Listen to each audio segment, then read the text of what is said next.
Hey everyone, I'm Trent Kusters, co-founder and studio director at League of Geeks, and this is the Game Maker's Notebook. Today I've been chatting with my pal Dan Adelman. He's the business and marketing indie guru who's worked on hit titles such as Chasm, Axiom, Verge, and most recently Animal Well. We interviewed Billy Basso, the creator, just a few episodes ago on the podcast.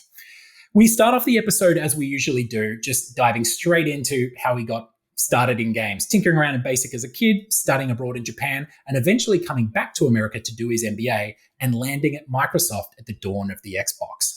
He then, after setting up digital distribution there, went across to Nintendo to do the same thing. And we talk about the things that he learned at the platforms and the perspective that he had being there, at an interesting time for the industry and doing these things for the first time ever. A lot of people had done them. We then talk about his launch into the indie side of things as a business guru. We talk about his experiences on Axiom, Verge, Chasm, and of course, Animal Well, how he chooses who to work with and how he works with them. We talk about how the industry has shifted over the years from the perspective of indie developers. Dan has held a unique perspective in the games industry for many years now, for over 2 decades, since the dawn of the century, really. And like indie games coming onto these digital platforms, Dan has been there at the forefront on both the platform side and the indie developer and publisher side. And so there's a real unique perspective that he brings, and there's a ton of wisdom and great advice and hot tips and takes in this podcast. I really hope you enjoy the episode. There's something in here for everyone. So without further ado, here's Dan Adelman.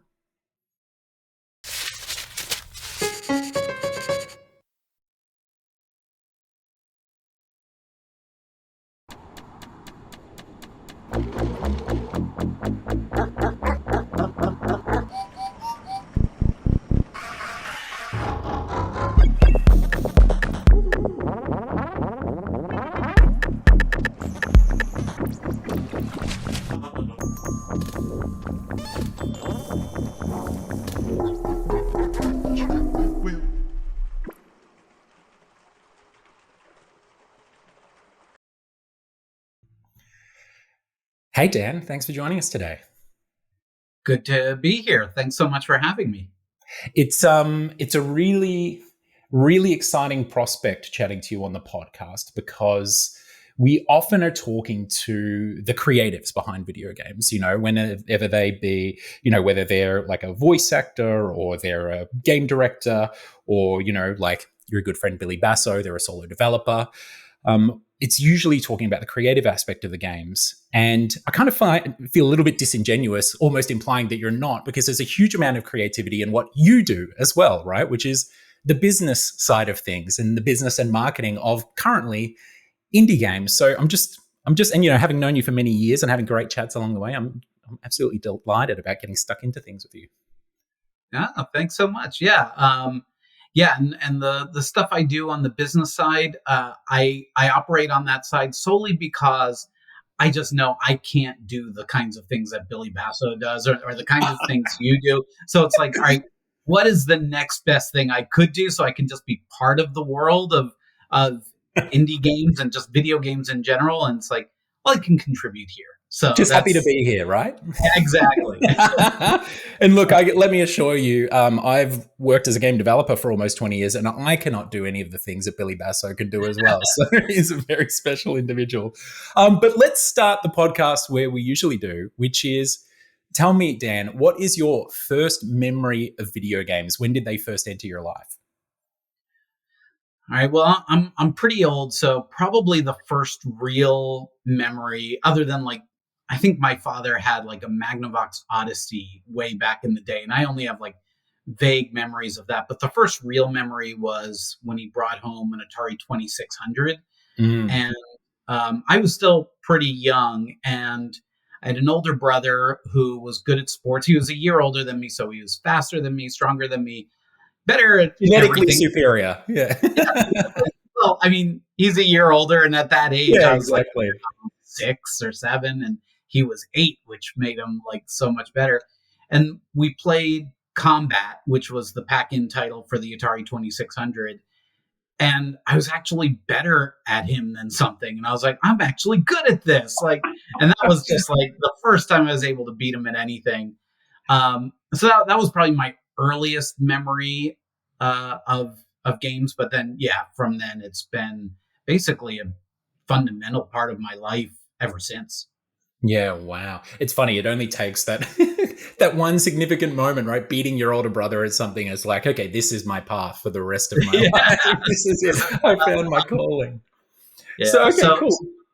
yeah, kind of after that, um, again, going back to my father, he was a bit of a early adopter, gadget geek kind of person. So he got what back then was just called an IBM PC, because it was either, I think those were the only PCs back then. It was like Right. 64K RAM and floppy disks and all that. Mhm. And WordStar was the word processor. So like I'm really, dating myself. You can see all the gray in the beard at this point.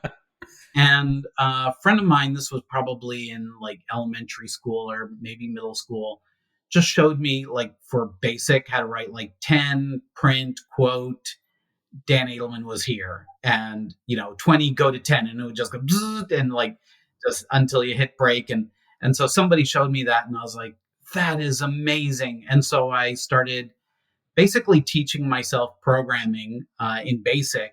Mm. This is like early 80s, and I made like blackjack programs, quiz programs for like text adventures, because Infocom was really in vogue at the time.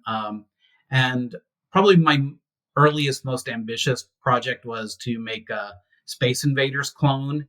But Ah. I remember I didn't know how to do graphics, so I just used ASCII text. So they're basically smiley faces that you shot. And I also couldn't figure out how to do multiple rows of the aliens.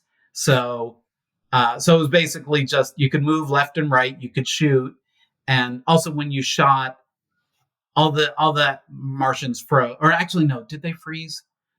I can't remember. They may have frozen. I may have fixed that problem, but yeah, and then you would see the bullet go up, and then yeah, and if you could hit all of the aliens, then that was pretty much it. That was the Amazing. end of the game. So you were a game developer. How old were you when you were tinkering around in this? I was probably 11, Yeah, maybe wow. 12, something like that. Yeah, Yeah. cool. So yeah, it was all pretty much self-taught, like, Mm. through, I think, uh, it came with like a manual of like basic commands for basic, Yeah. like, um, basically what the syntax was. And so I just played around with things and figured out how to make a spaceship. And then it was like when I figured out how, just by pressing a button to make it go left or right, and it was like magic. Like, wow, it's doing the thing I told it to. So that was really fun. And yeah, that was probably 11 or 12. Yeah. And did that sort of drive a deep interest that sort of continued on the development or the tinkering side throughout your sort of adolescent years heading into college? Or, did it look like it was going to become a job, or was it more so just a pastime for you at that point?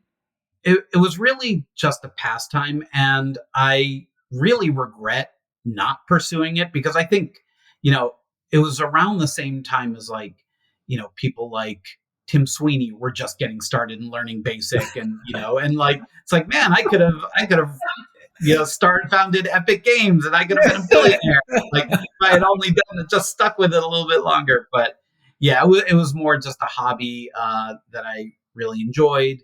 For some reason in college, it didn't even occur to me to Mm. major in computer science. Yeah.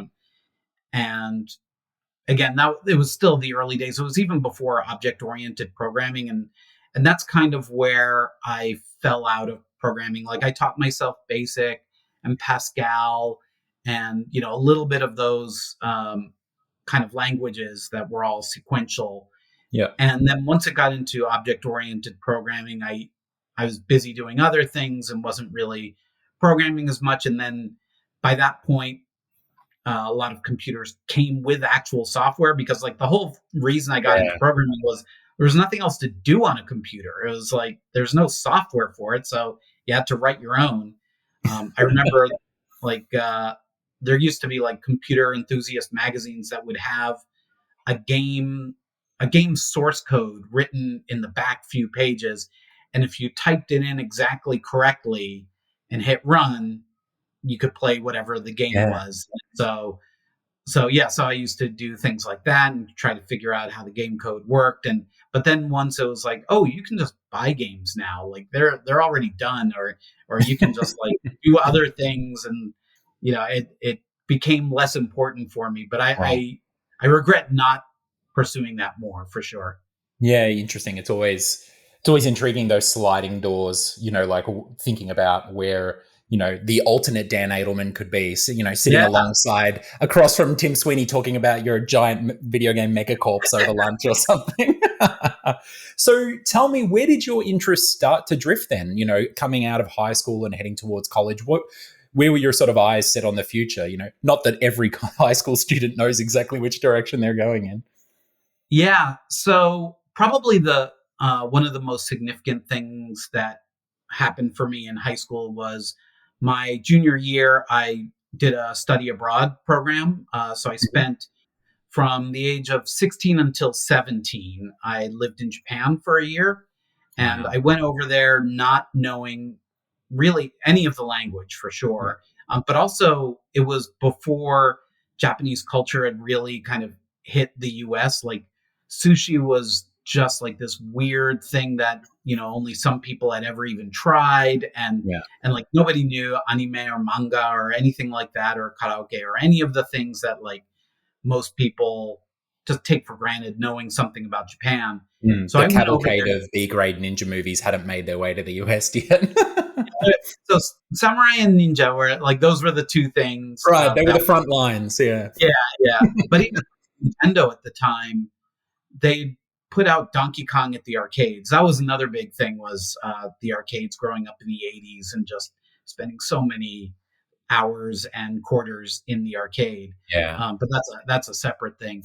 But yeah, even so, when I went to Japan, that's right around the time the first Famicom came out, the NES in Japan, and like playing Super Mario Brothers, and that was pretty significant for me, Mm. also in my adolescence. But yeah, it was. Um, yeah. So, I suppose, getting back to your original question, like what are the fundamental things that happened in high school that kind Mm. of pushed me in one direction or another, was that year in Japan. Mm. So, um, so I actually majored in East Asian studies in college, and knew that I wanted to go back to Japan after college, knowing more Japanese. And so I went back to Japan and lived there for another 6 years. Wow. From age 22 to 28 or Mm. so.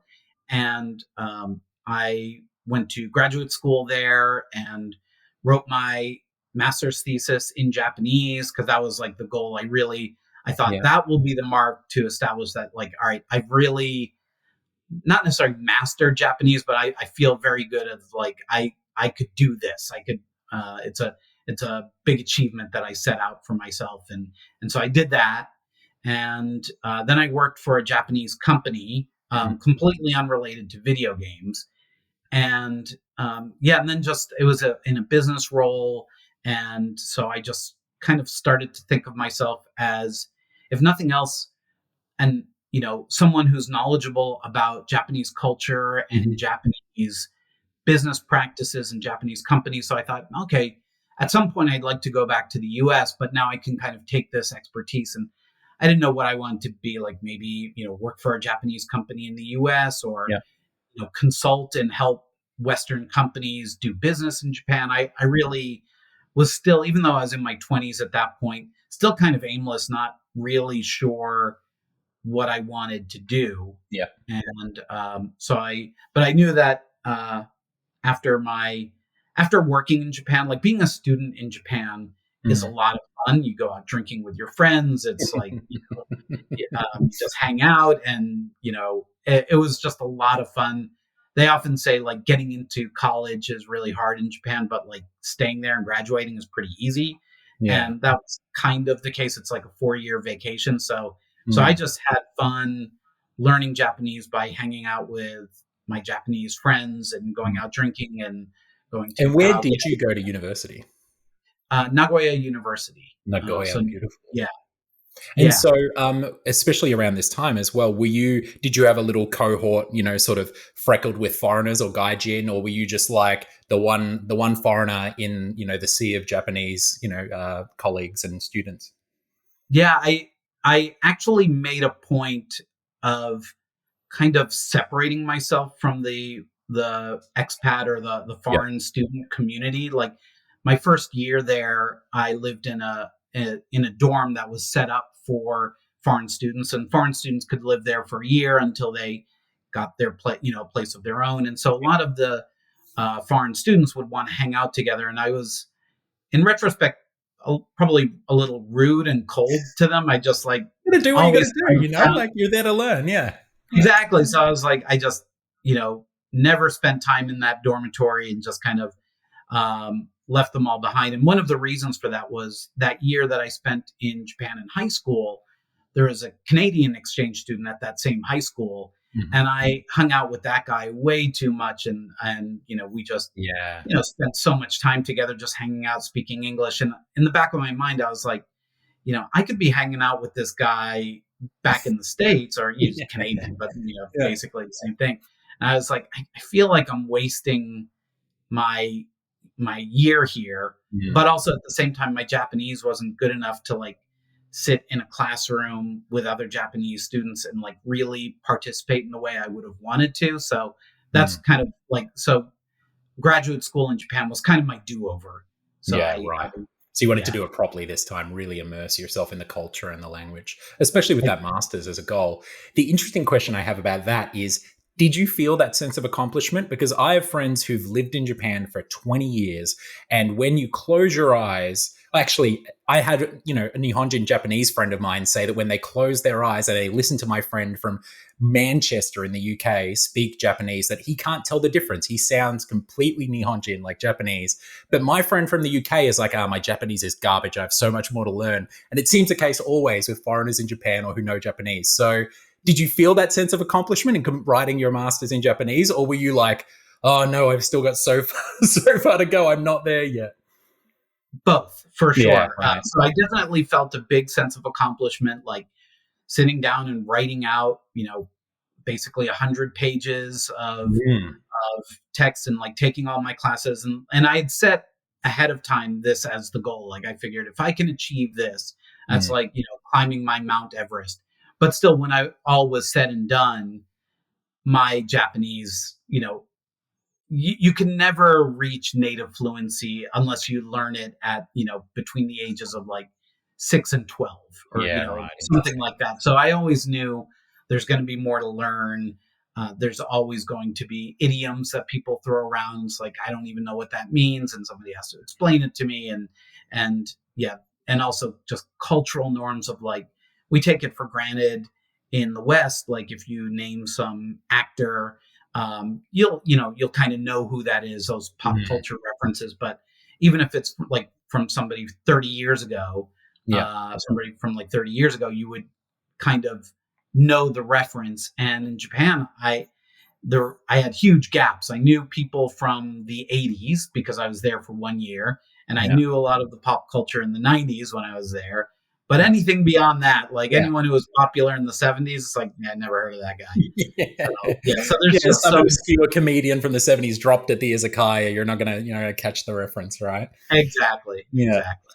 Okay, well, look, it sounds obviously now Japan. I think someone who even has like a cursory understanding and familiarity with your career is going to see a very common thread through it, which is a Japanese influence, right? Like whether it be your 9 or so years at Nintendo, or whether it be the style of games that you tend to work on. A lot of those genres and norms and the tropes of those games came out of Japanese development.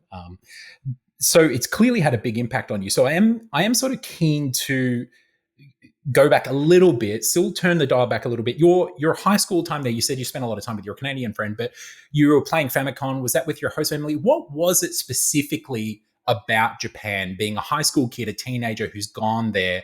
And I mean, it's not hard to fall in love with Japan, but was there a specific thing there that really, really grabbed you and made you, come back with this, this mindset on fire and this vision of going back in only, a few years' time? Yeah, it's hard to put my finger on like any one thing in particular. Mhm. The one thing that I knew that I wanted to go somewhere in the world. It wasn't necessarily Japan when I first signed up for this exchange program. It was really just I wanted to go someplace that I knew nothing about, as far Mm. away as possible, just like to get as foreign an experience as I could, just to like see how different people lived and how Yeah. different life could even be. Mhm. And so I had a great time, and this was again in the mid to late 80s. There Mm. weren't many foreigners in Japan, so Were you I went. rural? Did they drop you somewhere like in like northern Sendai or something like that? Like, It was actually southern. It right, was yeah. it was in Fukuoka Yeah, prefecture, cool. Right, so okay. in Kyushu, which is the southern island, and it was yeah, pretty somewhat rural. I wouldn't say like extremely rural, but it Yeah, was still it was not it's somewhat. not a small city by international standards even, right? It's still Oh, like for a big sure. city. Yeah, yeah. Yeah, and it wasn't Tokyo or anything like that. Yeah. Yeah.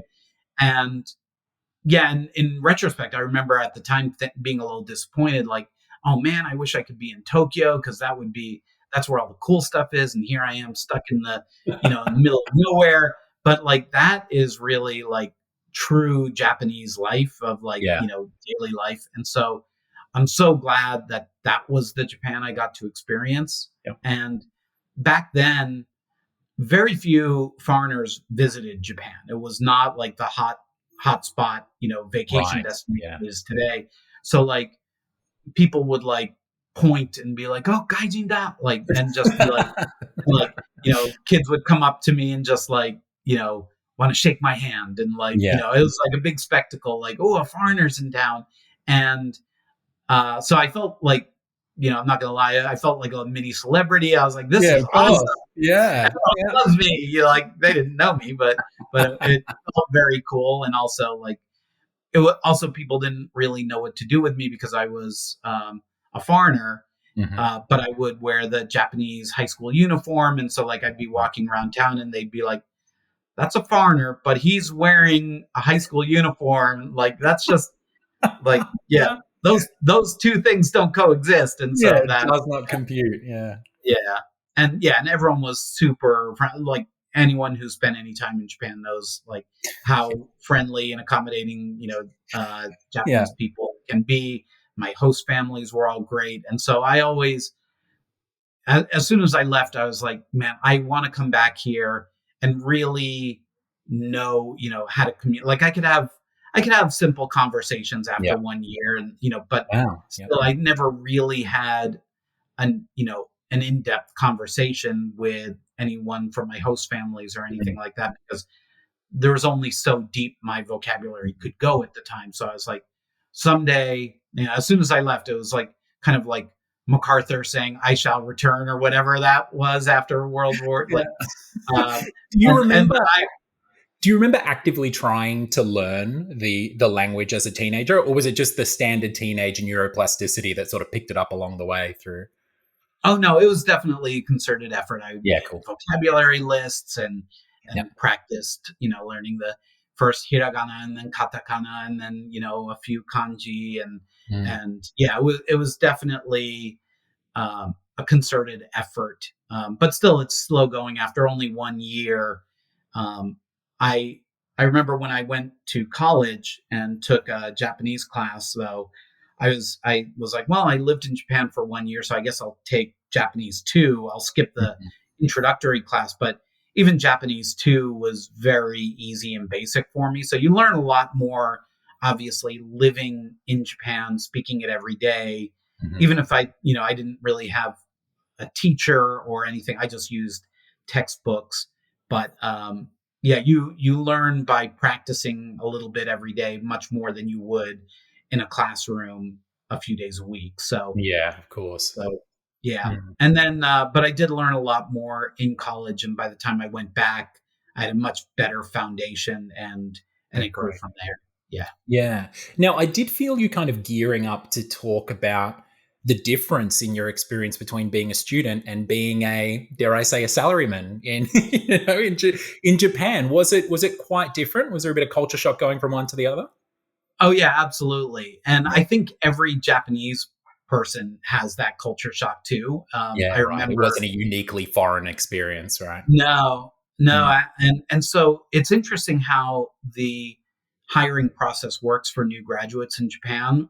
So basically, every university graduates ends at the end of March, and all new employees start on April 1st, and it's just like you and there's a big entrance ceremony, and everyone's first day at work for the rest of their career basically is on April 1st of the year they graduated college.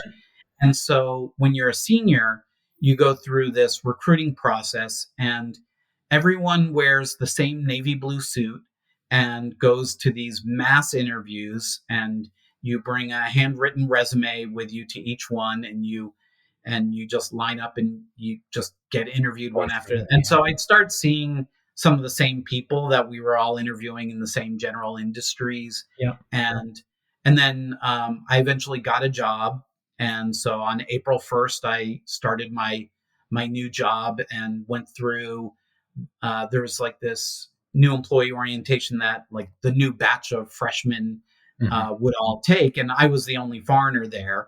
But we would practice things like, here's how you exchange business cards, here's how you answer the phone politely, here's let's practice, formal Japanese, because most students haven't really had to use, really formal Japanese. And so to my surprise, a lot of my uh, you know the, I don't know what in Japanese they would call them doki, which are the Right. people who entered the same year as you.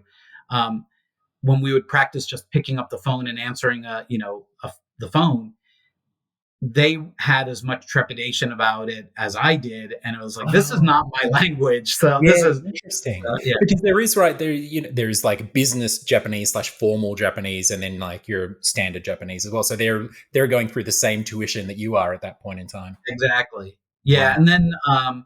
and then I spent 3 months working at the factory, which is like anyone who's going to work in the office does a 3 month training at my company anyway, at the Mm. factory, so you kind of know the factory Love it. side of things. And Right. if you're an engineer who's going to work in the factory, you would spend 3 months in the office, so you kind of understand and you establish the relationships there. It's And awesome. so I did all of that, and the probably the two worst things for me, the number one worst thing for sure was the commute. So I don't know if you've seen those YouTube videos where when people try to get on the train in Japan, like Yeah. employees who try to push people in so With the the doors white gloves, yeah, pushing them into with the the white door. gloves. Yeah. Yeah. That was my commute every day, over an hour each way, for about 3 years. Where like Mm. they would, I would be one of the people shoved in, and like, and then you get like, if you were lucky, you would be up against the window, and your face was pressed up against the glass like this, and you're just squished, and like Funnily, you don't. I was in Japan this year, and my Airbnb host in the very north of Japan, because we rode through from bottom to top of Hokkaido with some friends, and he was one of those guys. That was his job on the train Oh really? platform. Yeah, and he was like too stressful. He quit, and now he runs an Airbnb with his girlfriend in the north.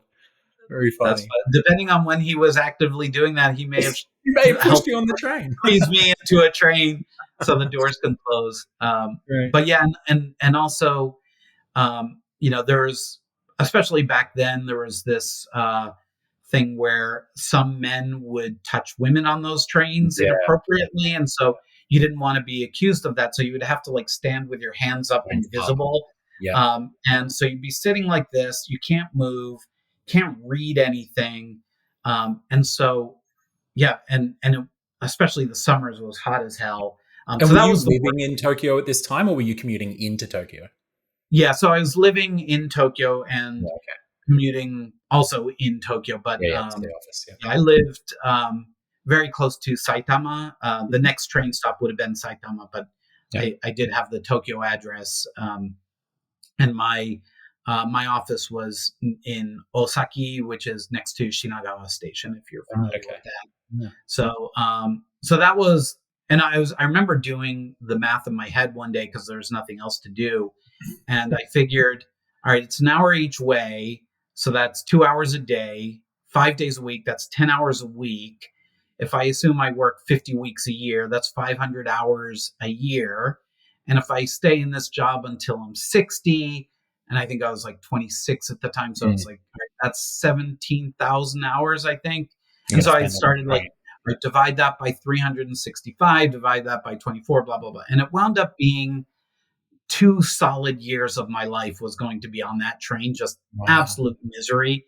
So that was props to you for putting it in perspective. A lot of people, I think a lot of us go through our lives without actually zooming out and asking those big questions. Like, how much more time do we actually have to spend with our parents in regards to like actual blocks of time, or how much time am I going to sit in traffic for the rest of my life, and am I making the right decision day to day by choosing to do so, So props to you in your 20s, like actually having that thought there and like zooming right out.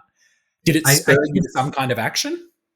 Yeah, I think that was kind of, once I kind of realized that number of like 2 solid years, that kind of made me think, all right, I think it's time. I don't see myself being a lifer at the company where like, if you put in, the next 10 or 20 years, instead of sitting at the front of the row, you move like 3 seats over to the right, and that's more prestigious. And I was like, I can't do that.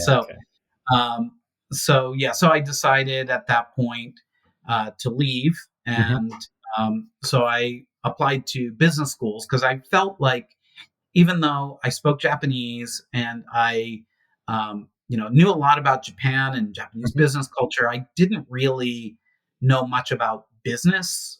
So I didn't know, like, they would show, like, they would pass around the financial, every quarter, like, here are the financial statements, and everyone would just pass it around and make sure everyone stamped it to make sure they've seen it. But I was like, I don't know what these numbers mean. I don't know. It's good. Yeah. So I figured, like, if I want to be some kind of expert on Japanese business, I need to go, I've got to learn about business. So I decided to go to business school. In Japan? No, so I decided I'm going to go back to the US. Right. And so I came back. Also around that same time, my father told me he was diagnosed with cancer. So that was another motivator for me. Like, okay, I think it's time to be closer to home. And just spend some more time with him. He still had, like, a prognosis of another 10 years or so, but still I was like, it's time. And it's interesting that it's even what I cited before is like, how much time do we get to spend with our parents, right? It's like, start thinking about these things when, moments like that come up. Yeah, of course. Time to go for sure. Yeah. And so where was home for you? Were you going back to Washington? Were you where did Dan Adelman originate? So it's always such an annoyingly complicated answer. So until from my earliest memories, which was like age 2 to 10, I lived in Long Island, New York. So the same place as like Ralph Macchio. So if you, I would have had his kind of accent had I stayed. Then we moved to Ohio for about 10 years. That was like high school and college age for me. And then my parents were both from the East Coast. My father was from Newark, New Jersey. My mother was from Queens, New York. And all of our extended family was from that region. So they moved to New York City while I was in college. So when I would go kind of quote unquote back home, I would go to New York City, but I'd never really lived there in any meaningful way until when I went back for graduate school. I went to grad school in New York City. So I got to live there for a couple of years. So I guess going back home would have been New York City, but it never really was more so your parents' house at that point in time than home, right? Okay. So where was it New York that you went to business school? Did you apply to a few when you got in? Yeah. So I went to Columbia for business school. So it's like very close to Harlem, really fun, interesting area. Awesome. And so I lived there, and my parents lived down on 19th Street. So it was still like a little bit of a hassle to go see them, but at least we're in the same city. So yeah, cool. And what was it? Were you going for your MBA there? Is it or? Yeah, was it? Exactly. Awesome. Yeah, great. And so Tell me about sort of how did that then leverage you? Because now we're getting towards, we haven't had anything yet to do with like games professionally, right? But I can tell we're hurtling towards it. So what was your escape trajectory like out of that MBA, and where did you end up? Yeah, so I wound up getting a job at Microsoft Mhm. in an area of the company completely unrelated to games, but it was basically if you get a job offer from Microsoft, especially back then, this was like 19 no, this was 2000. So it Right. was like right, back in the time when like, even the secretaries were becoming millionaires because of the stock price. And Yeah, so there because are the all these. Y2K bug hadn't killed them. Like it Yeah, was proven exactly. solid company. The software worked. It's time for the stock price to surge. Yeah. Yeah. So I was like, wow, I hit the jackpot. I'm gonna, work at Microsoft. So that's why I moved to Redmond.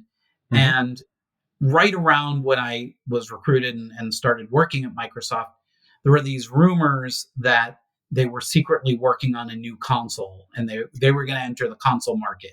Do And you I mean was like, internal rumors or externally? You're like reading game sites or whatever in your. yeah, this was me reading game sites, which I did religiously back then. Yeah. It was like Yeah. every Okay. morning I had like this, browser tabs of like I'd go to Kotaku and I'd Yeah. read Joystick and then I'd read IGN and like all these things. And I was getting EGM in the mail every month, Mm. and and so there are all these rumors like Microsoft might be doing this, and this is while I was still interviewing at Microsoft. Okay. Right. And So I the got this carrot job. was even juicier than before, right? Yeah. Yeah. And so I was like, all right, I'm going to get my foot in the door at Microsoft, but my goal is I would love to work on the Xbox project if I could.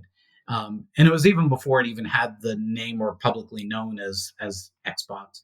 Hmm. And yeah, sure enough, within a year, I just every time I met somebody who knew somebody in Xbox, I'd be like, can you introduce me? And and I was like searching the internal job postings every day, like looking for like anything for a business person with working in games and like just so I kept looking and eventually a job opened up and I interviewed for it. At first, I did what they call an informational interview, which is like a low stakes thing where you just kind of get to meet one another. And I remember my um, at the time future boss, he just asked me, he was like, all right, so let me tell you a little bit about this group and what we're doing, and just so I know where to start, like how much do you know about Xbox? And I basically told him if it's ever been written publicly, you can assume I've read it. Like I know absolutely every. I'm obsessed with uncovering every little detail about this thing as I could, and I think that was the right answer because Yeah, like it so sounds many like people it. would, yeah, it would be like, yeah, I don't know much about games, but sounds like fun. Uh, so and also was at a time when they were just starting to realize like, Japanese publishers are probably going to be important, and Japan as a market is going to be important for our business. And none of us knows Mm. anything about Japan. So I Yeah. was like, great. I'm, experienced working in Japan, Japanese companies and culture, business background now because I've got the MBA. Yeah. So it Uh, worked out really well. And then I wound up doing almost nothing related to Japan while I was there.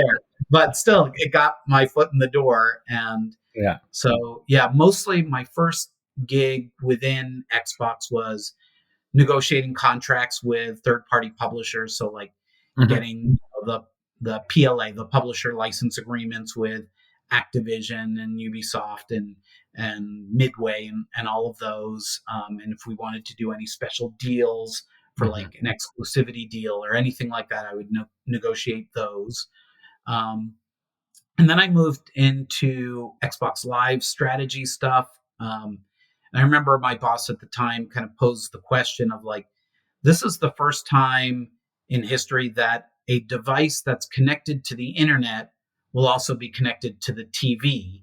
So what can be done with that? Like what kind of future business models does that open up? And that this was like before Netflix. Netflix was just a mail order business where you would get DVDs in the mail. It was before, like, I think Microsoft had like an MSN TV browser box. Like you could like surf the web from your TV, but it was a really bad experience, and that Yeah. was about it. So like no downloadable games, nothing like that. And so yeah, and I started. I'd love to say this was my brainchild, but it wasn't. I started working with the XBLA team Mm. in like figuring out like what should the strategy for Xbox Live Arcade be. You know, what does it mean to have games that you can download? And so yeah, so that was part of the Xbox Live strategy part that I And was what an involved exciting time, Dan. I think it's really important. And, I mean, you were there. I was around at the time, but like as a consumer, I hadn't actually even entered games at this point in time. It was shortly after. But what an amazingly exciting time to work. And especially with your career, focusing so much on indie developers and indie games and publishing and stuff. Because really, to lay it out for our listeners here, the that was kind of like the genesis or the moment that video game distribution became accessible to indie developers anywhere around the world, right? Like as a centralized place. It was the first time really that a major platform had anything to do or any sort of interest in supporting developers in such an open way, right? Yeah, yeah, it was before Steam was even a thing, or Yeah. it's right around the same time. Like I think Valve was uh, making their games available to download via their new, Steam project, but like it wasn't open to Yeah, third no party third party. developers Yeah. yet. There were like some casual game portals like PopCap, when you could download, or Yahoo Games, where you could download like hidden object games or match three games, or like little small bite-sized games there. Yeah, there was Basically, Newgrounds and things like that, but as you say, it was a different scope of game and a different style of development and everything, right? yeah, absolutely. Yeah. So Newgrounds was just coming into its own right around that time. Wow. It was kind of like it was kind of like a haven for creative people who just wanted to like put together, little bite-sized experiences. And I Mm. don't think I'm trying to remember. You would probably remember better than me if there was a way for them even to monetize what they made. I think they just Yeah, through mostly sponsorship was a lot of the way that they did it. okay. Like put our link in your like Armor Games used to do that. Put our link in your menu or whatever, and we'll pay Yeah, for the games for we'll pay for. I think I was talking to Adam and Tom Vine, and they said that over a couple of months or I forget what it was, a year, Armor Games paid them for like 30 games or 20 games or something like that, right? So yeah, there were like different monetization models. I know Julian from Massive Monster, with Cult of the Lamb, that he got started mhm, on Newgrounds and stuff as well. But as we've stated, that kind of traditional game development that I came from, which was kind of like your larger scale studio and then publisher model. So I started at Taurus Games, making licensed games for the Xbox and PlayStation 2 and Wii and everything like that. And the DS, anything, right? Anything that people would play us to put something on. But if you wanted to make those style of games as a developer and publish them on console or even PC, it was quite difficult still. Like it was actually almost impossible to do it without a publisher on those platforms until XBLA came along. It was, and I remember even as a consumer, it was a game changer. Like I remember playing Alien Hominid and Castle Crashers and a bunch of the other like early XBLA titles that just were interestingly the experience slipped in so well alongside BioShock or COD 4 or whatever I was yeah, playing at the time, right? yeah, and actually, yeah, for at the very beginning of XBLA, back in the first generation of Xbox, which so the original Xbox, it was still very much controlled by Microsoft. Like it was the project was really born out of the casual games group, and so they were like, we have games like Bejeweled, and we have like it was like the MSN Zone, gaming zone or whatever. Right. Okay. And they were like, we've got Bejeweled and Zuma and all of these other Mhm. games that we think we'd like to put out there, and so that's where that started. And so they had a lot of control, in fact complete control over which games would be released in that initial version of XBLA. Yeah. And then it was later in the 360 years, which by then I had moved over to Nintendo, Mhm. and during the Xbox 360 years there was a process by which uh, indie developers. They didn't even call them indie developers at the time. I don't think it was just like developers Yeah. would be able to um, pitch their game to Microsoft, and Microsoft could approve the game or not.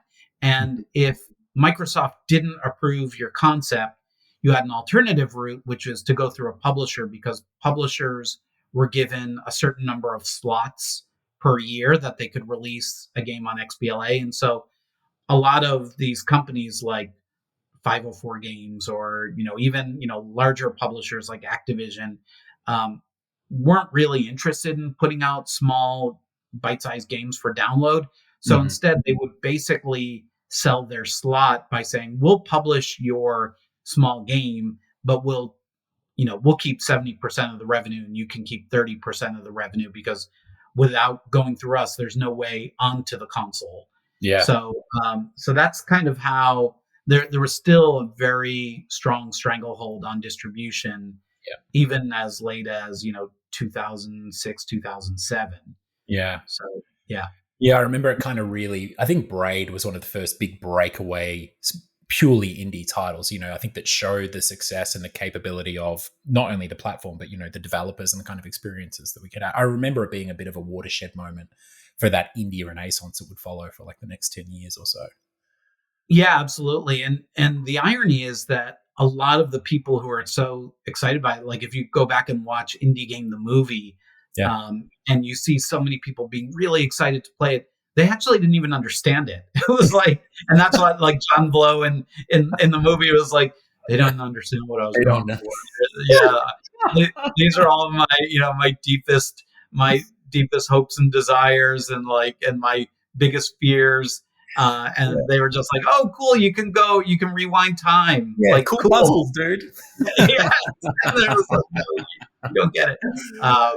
So yeah. So it was right around. So I was by that point, I moved over to Nintendo. So tell me about And that. Tell me about, yeah, because I know as well. I've seen on your LinkedIn you had a little stint like working on the Office suite as well for Mac too, right? But like, was that true in Microsoft? So we don't need to go into that, but like, tell me about this sort of moving from Microsoft to Nintendo. Because if I'm a betting man, I would bet that was a pretty exciting opportunity for someone with as many links to Japan as you, right? Like getting to work for Nintendo of America. exactly. Yeah. So it was one of these things where I was kind of bored at work, and I had been getting a little frustrated at Xbox because all of the games started to seem really samey to me. It was like, Mhm. you know, like I don't know if you've seen the movie The Blues Brothers, but like there's Yeah. a scene where like they go to this bar and they're like, "We've got both types of music, country and western." And it was like at Xbox, it was like, "We've got both kinds of games, first person and third person shooters." Yeah. It's like Okay. that was all of the games. And so I was like, and I looked over at, what Nintendo was doing, or it's still at the time only rumored to be doing, but like something weird about like motion controls, or, who knows. And it was just Nintendo being weird Nintendo, trying to shake things up. And that just seemed really exciting. And I didn't know what they were doing, but I wanted to be part of kind of breathing new life into the games industry, because even digital distribution at the time, it wasn't obvious that was what was really going to bring in this new wave of innovation, for lack of a better term, but new types Mm. of genres and new types of gameplay. Nintendo's best guess was like, what if we changed how the controller system works? Actually, tell me a little Yeah. bit about that, because as someone with the inside track and perspective on that, you were there for the creation of XBLA in its first years and everything, and then obviously went and did the same thing at Nintendo. It's interesting to hear that it seems like this. I mean, we're almost in an entirely digital industry now, and obviously the innovation that it's ushered into our medium is not just from indies, but from like your larger scale devs too. It doesn't even need to be stated. So, was there kind of like a false start or a slow uptake, or was it? Did you find that it was kind of like the stranglehold that was maybe being held on the platform still that was throttling its success at the start? Tell me a little bit about that. Yeah. So when maybe I should go back a little bit and talk a little bit about when I started WiiWare. So for context, when I joined Nintendo, um, very early on, I started to work on the digital distribution project, and I mostly was working on something called Virtual Console, which was where Mhm. you could download NES, Super NES games, etc., and just kind of figuring out the business model for that. And everyone knew, like, yeah, at some point we'll be able to open this up to new games, but nobody really had the time to think that through, and it wasn't Mhm. anyone's priority or full time job. So I was like, I want to, think about this some more. I remember like my boss at Nintendo just asked me, he was like, someone wants to, make a carnival game for our downloadable service. Do you think that's a good idea? And I was like, I don't know how to answer that question because I don't know what we want to do with this downloadable game service. So I was like, give me a couple of weeks to think it through, and think about like what our strategy should be. And so as I was thinking it through, I thought this would be a great opportunity for publishers and developers to have the breathing room to create, new types of games. So, Mhm. innovation, such a loaded word, but like for lack of any other term, because when you make a physical game, there's so much, even after the game is developed, there's manufacturing costs, shipping costs, distribution, retailer margins, all of this stuff, and the marketing expenses. So a lot of the publishers really had a strong disincentive from going too far out on a limb and taking advantage of like the Wii's motion controls, or even just coming up with new gameplay ideas that Mhm. weren't already thoroughly tested ad nauseum in the marketplace. So I was like, this would be a great place for people just to try new things. And this was, just to set the timeline, this was around 2005, I want to say. I'm pretty sure it was before Braid came out. It was before Valve started opening things up to third Mhm. parties. So it was like, I think a lot of companies, like, there was somebody at Xbox like me, there was somebody at PlayStation like me, Yeah. Everyone and was on the there was me. starting blocks ready to There go. were like four of us, like at each of the Yeah. major companies, all thinking like, I wonder if like this could be a good way to foster innovation in the games industry. Yeah. Um, and so yeah, those were the big pillar that I wanted to build everything around. And to my surprise, a lot of the publishers weren't that interested, and so I reached out to the casual game developers as well, the people who made things like Diner Dash, or all Mhm. these classic casual games, and I was like, here's an opportunity to try something completely new and different, and you clearly have the skill set to develop something that's, at the time, there were very strong file size requirements because internet, bandwidth speeds and Yeah. storage space just were very limited. I was like, how to make a compelling small game, but instead of like, here's like yet another way to match three colors together, what if you did something completely different? And they're like, we could port Diner Dash to your system. And I was like, that's not what I'm going for. Yeah. So yeah, and so it took a little while. In fact, the probably the big breakthrough for me, kind of like if Braid was the big breakthrough for XBLA, for me it was World of Goo. Yeah. So I reached out to Kyle Gabler, who had this website called Experimental Gameplay, and I think I came across experimentalgameplay.com just because I was like Googling experimental gameplay, because that's kind of what I was looking for. And It it very was much, there. your career very much seems like you walking around with like a tuning fork looking for water or rumors about where to go next. Definitely. Yeah, no, it was there are people who are like, oh, I want to model my career after yours. I want to do what you do. And it's like, I have no idea how I wound up here. This is like, it's like so Luck. many random things just all came together in the right way at the right time that there's no way I could have replicated this Yeah. again. It was just dumb luck. So yeah, and I've often told people, like, if Nintendo had been hiring specifically for someone to create a strategy for the downloadable game service and work with developers, like I would not have been on their short list because I had never worked directly with Yeah. game developers and I'd never, managed a portfolio of games and like, but it was just like I happened to be there at the right time and nobody else was doing it. So I just started doing it. And fortunately, I think I did okay. And, Figured it out. Yeah. so I figured it out. But yeah, so I reached out to Kyle and he had all these, he and his friends, they had all made like these very small experimental gameplay mechanic widgets, basically all playable within a browser window. Yep. And it was just like a mechanic that probably, it was like a game jam kind of site where it's just like you have 48 hours to make something that's functional. And he had a bunch of little things. And I remember just going through everything, and every time I came across one of those little gameplay mechanics that I really liked, it said it was made by this guy, Kyle Gabler. And I was like, I got to reach out to that guy. And so one of them was called Tower of Goo. And it was just a fun building tool where you made a tower out of goo balls. And he told me he was thinking of making it into a full game called World of Goo.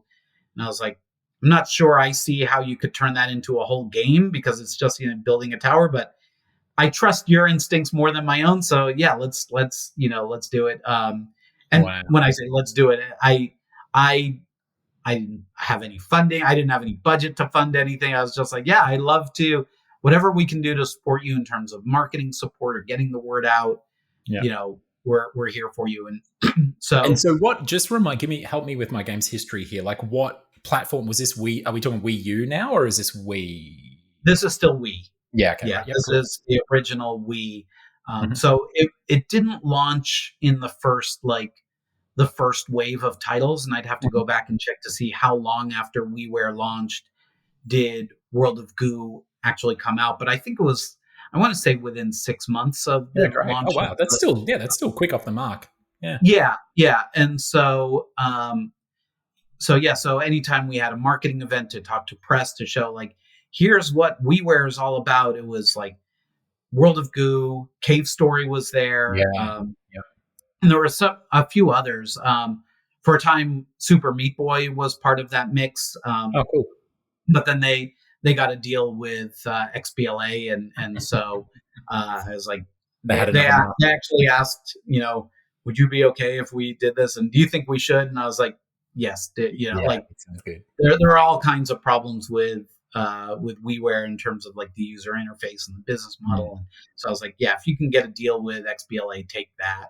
Yeah. But yeah, so that was kind of like what set the tone for the rest of WiiWare. And there were some really interesting, weird titles that a lot of people won't even remember.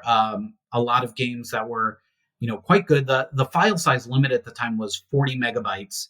So the games had to be quite small in size. And but yeah, there are all kinds of really great games that launched on that platform. Yeah, congrats. So amazing. And like, tell me about the reaction. Obviously, we know about the reaction externally, like those games went on to be like, big seminal indie hits. But tell me about internally, like what was the reaction and the response internally, and, how did it change things moving forward, or did it? For the longest time, nobody noticed. And great. We love that in our job. No recognition whatsoever. Yeah. And actually, I kind of like that because, I was working in NOA, which is the US subsidiary. Yeah. NCL, which is Nintendo Japan, normally calls the shots for everything. Yeah. But they were too distracted, counting up all the money they were making on the Wii. And, the DS was also just printing cash. So like it was just such a, everything, was going so well that, NOA is just kind of running rogue with their like weird, they're doing something with the WiiWare thing. They also had WiiWare in Japan and Europe, but Japan wanted to handle their WiiWare differently. So I was like, why don't we just do it separately? So I partnered up much more closely with Europe. And so we tried to the extent possible to, have a unified front for North Okay. America and Europe. But Japan was just going to do its own thing. And as long as nobody knew what I was doing, I was like, great, just stay out of my way. Let me do my thing. And because I Yeah. just didn't want a lot of oversight for, people who didn't really understand what was going Yeah. on to like start butting in. And so it was great until, for a while. And then eventually NCL was like, yeah, this is going to be an increasingly important part of our business. My department started being rolled into a larger department, and NCL started to have a little bit more oversight, and that was around the Wii U timeframe. Mm. So I was there for WiiWare, DSiWare, 3DS eShop, and the beginning of Wii U eShop. And so right around then, it was like, it was really fun in the WiiWare days, like basically building a new business from scratch. You really don't get that many opportunities inside a large company to create a new line of business. So I'd like work Mm. with, the tax department, the accounts payable department, because like they were used to, having like, tens of vendors that they would have to pay each month. Now they would have hundreds, and Yeah. like Right. the Okay. developer support group. Now it's like all these developers who didn't know about publishing, they would have to like learn how to upload assets and, go Yeah. through logic. And usually the publishers did all of that. So there was a lot of stuff to do and think through. And it was a lot of fun to, what kind of white papers do we need to explain these processes to developers? How do we make it simple? Um, how do we reach out to these developers? All of these were new problems that were interesting to solve. And by the time we were launching the Wii U, it Mm. was like, we already have all of these processes in place. It's just, you know, make the rounds to all the developers we're already talking to, just explain here's what's new and different.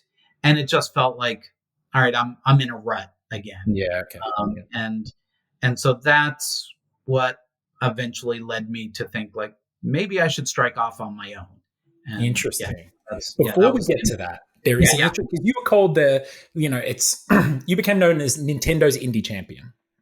And it was you were very well known amongst the community, and the work that you had done there, and the impact that you had, and the folks that you had worked with, was absolutely felt within the community as well. But I think when you Google Dan Adelman, one of the first things that comes up is there was a period there at Nintendo where you were kind of silenced, for want of a better word, right, by them. I think I'm going to read a little quote here. I don't want to interrogate this too much, but I think it's interesting to look at it and then talk about where we're at now and sort of get your thoughts looking back on it, right? This is a quote from a 2014 interview with Jason Schreier at Kotaku, after you just left Nintendo. And you said, I think people were kind of on pins and needles about anything untoward, I might say. And every once in a while, I'd give an answer that people didn't like at Nintendo. And some people would freak out, so they tried to scale things back. First, they had me do interviews with someone from PR or marketing. Later, they just decided that I shouldn't be in the press at all anymore. That's a really interesting sort of position to be in, coming from, the position where you're working with a lot of these developers and helping them out. And there was obviously that sort of breaking moment there where you sort of showed support for someone who was having trouble with some region locking or whatever, on Twitter. But looking back on that and seeing where Nintendo's at now and the success that they've had with third-party developers and everything, can you look back at, sort of frustrated Dan and, obviously the tensions that would have been there between you and your employer and sort of feel good about where they've come from? How do you feel the platform has changed and, how they work with developers now, also being on the outside and obviously working with them yourself with your titles and everything too? Yeah. So there was a lot. There was a lot in that. I think one of the things that I learned about myself through that whole process, and like once I became independent, it became very apparent, is I don't think I was ever cut out to be a big business, like a big company kind of person. Like that's just Yeah. not where I function best. I think, and like my whole life, it's, I always heard like, if you can get a job at Microsoft or IBM or, Intel or, any of these, blue chip companies, that's really prestigious and that's where you should try to go. And like within the gaming world, like Xbox, Nintendo, all of these big Mm. companies.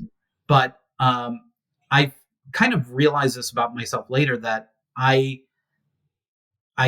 don't like being a cog in a large bureaucracy. I kind of like making up my own decision and kind of, and I don't need to like have complete autonomy to do, whatever I want. I do like working with people, but it's like, when I work with Billy Basso on Animal Well Mhm.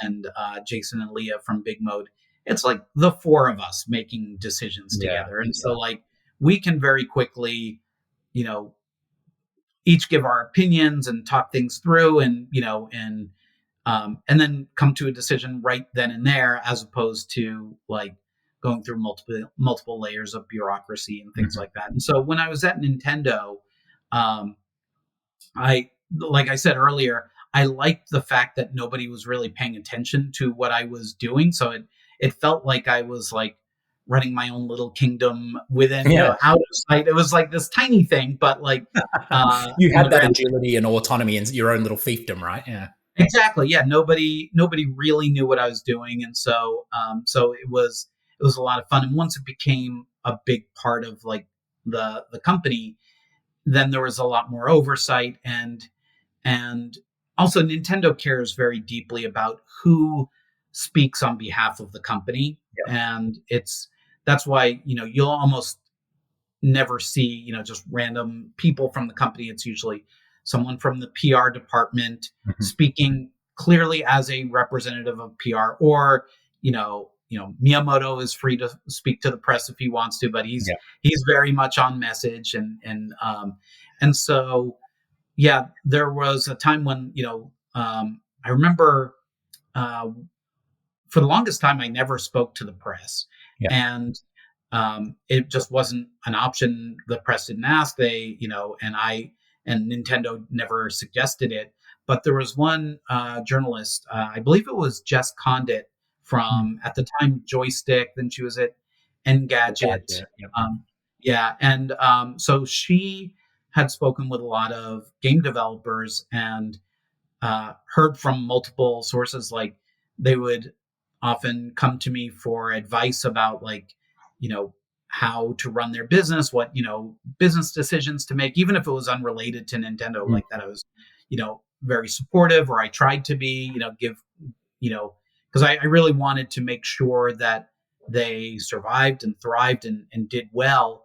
And so she wanted to write a story about me. And so it was kind of hard to get that approved within Nintendo because they're just like, we don't usually do profile pieces on our employees. It's like Yeah. we always talk about, you know, Nintendo with a capital N. But they did approve it, and I can't remember why, but they wound up agreeing to it, and so then my name was out there. I don't think I said anything problematic there, But and you're out there now and you kind of have yeah, become. yeah. But So the interesting thing about this is that the industry under it's not that you had done anything or Nintendo had tried to stop it or anything. The industry had just shifted in such a way that you had kind of like almost on a conveyor belt being put out into the spotlight. Jess is talking to people and they're like, "Oh, we talked to this guy called Dan. He's really yeah, helpful." And it's like the industry and the prominence that the proximity of developers and platforms getting closer and closer created a situation which I'm sure Nintendo had probably never dealt with before in their in their history, maybe. yeah, and also it was not only in the same way that digital distribution was democratizing game development, in the Mm. same way social media was making it so that Oh, individuals right. had an outsized voice, and that was also a new thing at the time. And Yeah. so, like the quote that I mentioned about like, or that you mentioned about siding with somebody who was upset with region locking, Yeah, yeah, uh, yeah. that there wasn't any like sinister intent on No, my it's part. I was completely innocuous tweet, right? Yeah. Yeah, yeah. So what happened was somebody complained about like devices being region locked, Mhm. and I since I had lived in Japan, I basically had two versions of every console. I had two Super NESs, two Genesises, two PlayStation 1s. My Neo Geo, I think, was not region locked, so that was good. But like basically everything, I had to get two of everything. And so I just was like, yep, it sucks. I know. Yeah, I feel you. I think I said, I feel your pain. And I was just commiserating with the guy. I wasn't like, yes, I disagree with my company's policy on this. It was just like, yeah, it sucks. I know. But since I was, and I totally see Nintendo's perspective on this, I was an employee of Nintendo. People picked it up as headlines like, there's some disagreement internally, like, and it's like, I didn't mean anything like that, but I could see how it could be taken that way.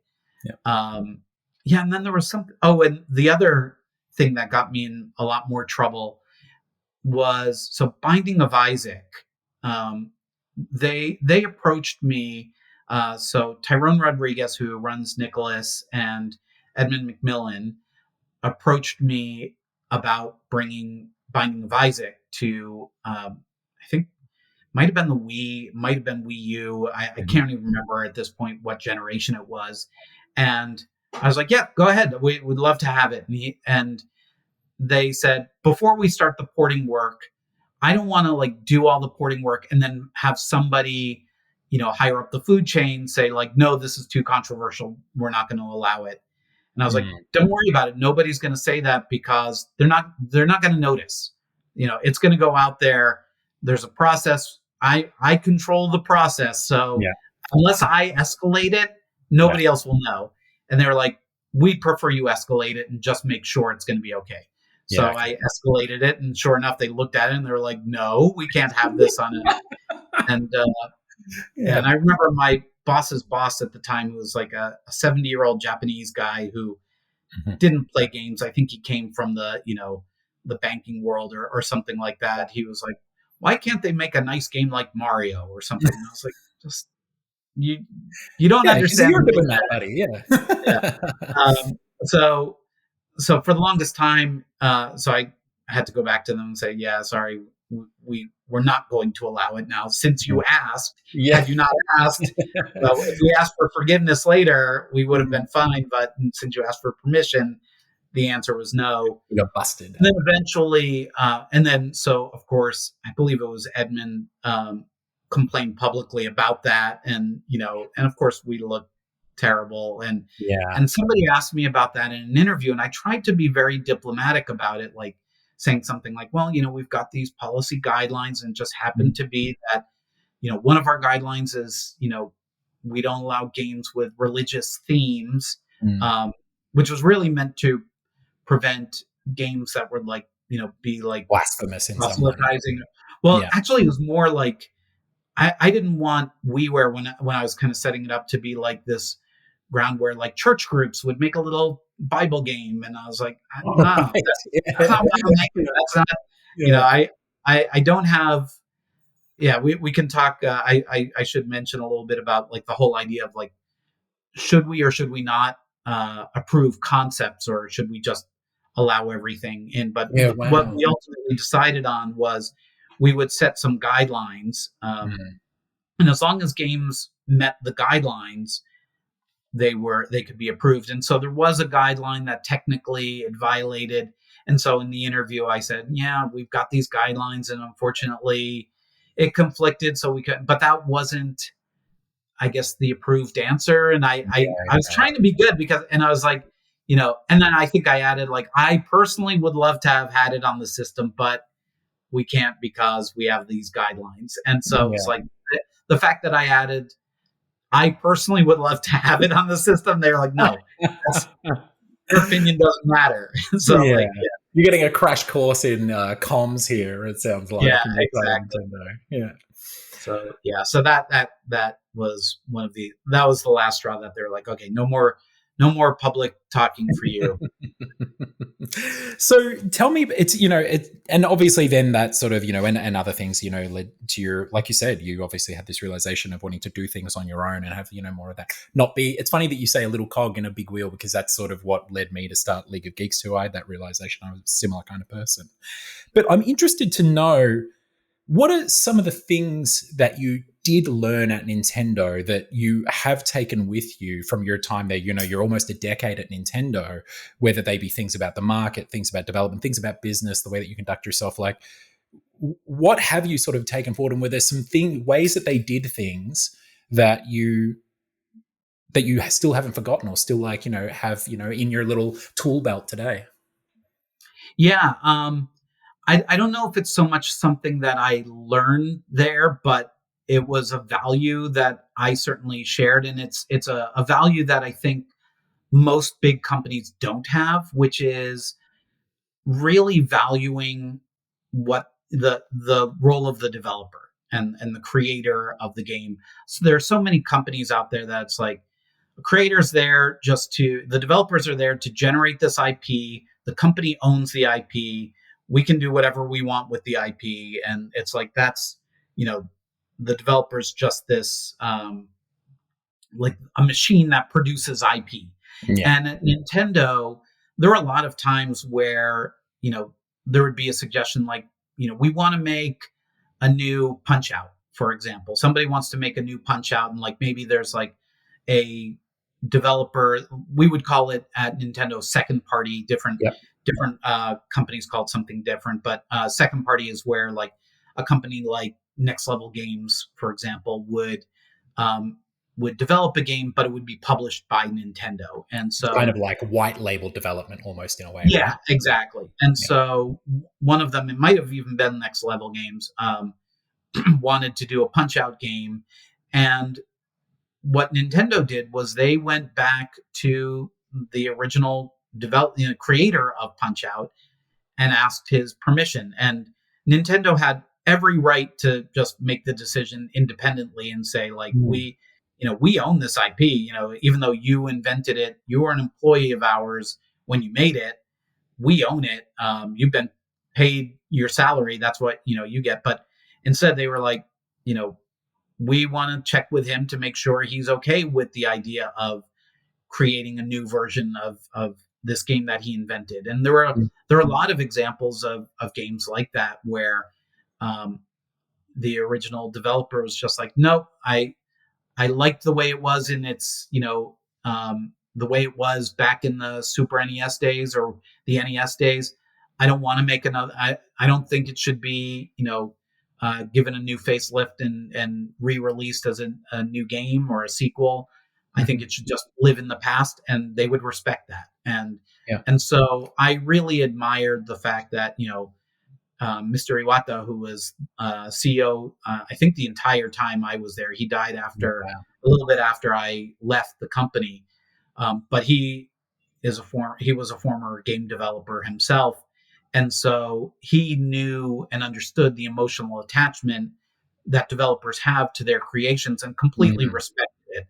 And so I also have that same respect. Like if there was ever something that I thought would help Animal Well, for example, or Axiom Verge Mm. make more money, but it was not what either Billy Basso or Tom Happ respectively wanted to do, then that was their call. That's Yeah. their game that they made, and um, so yeah, that by all rights that should be their creative call.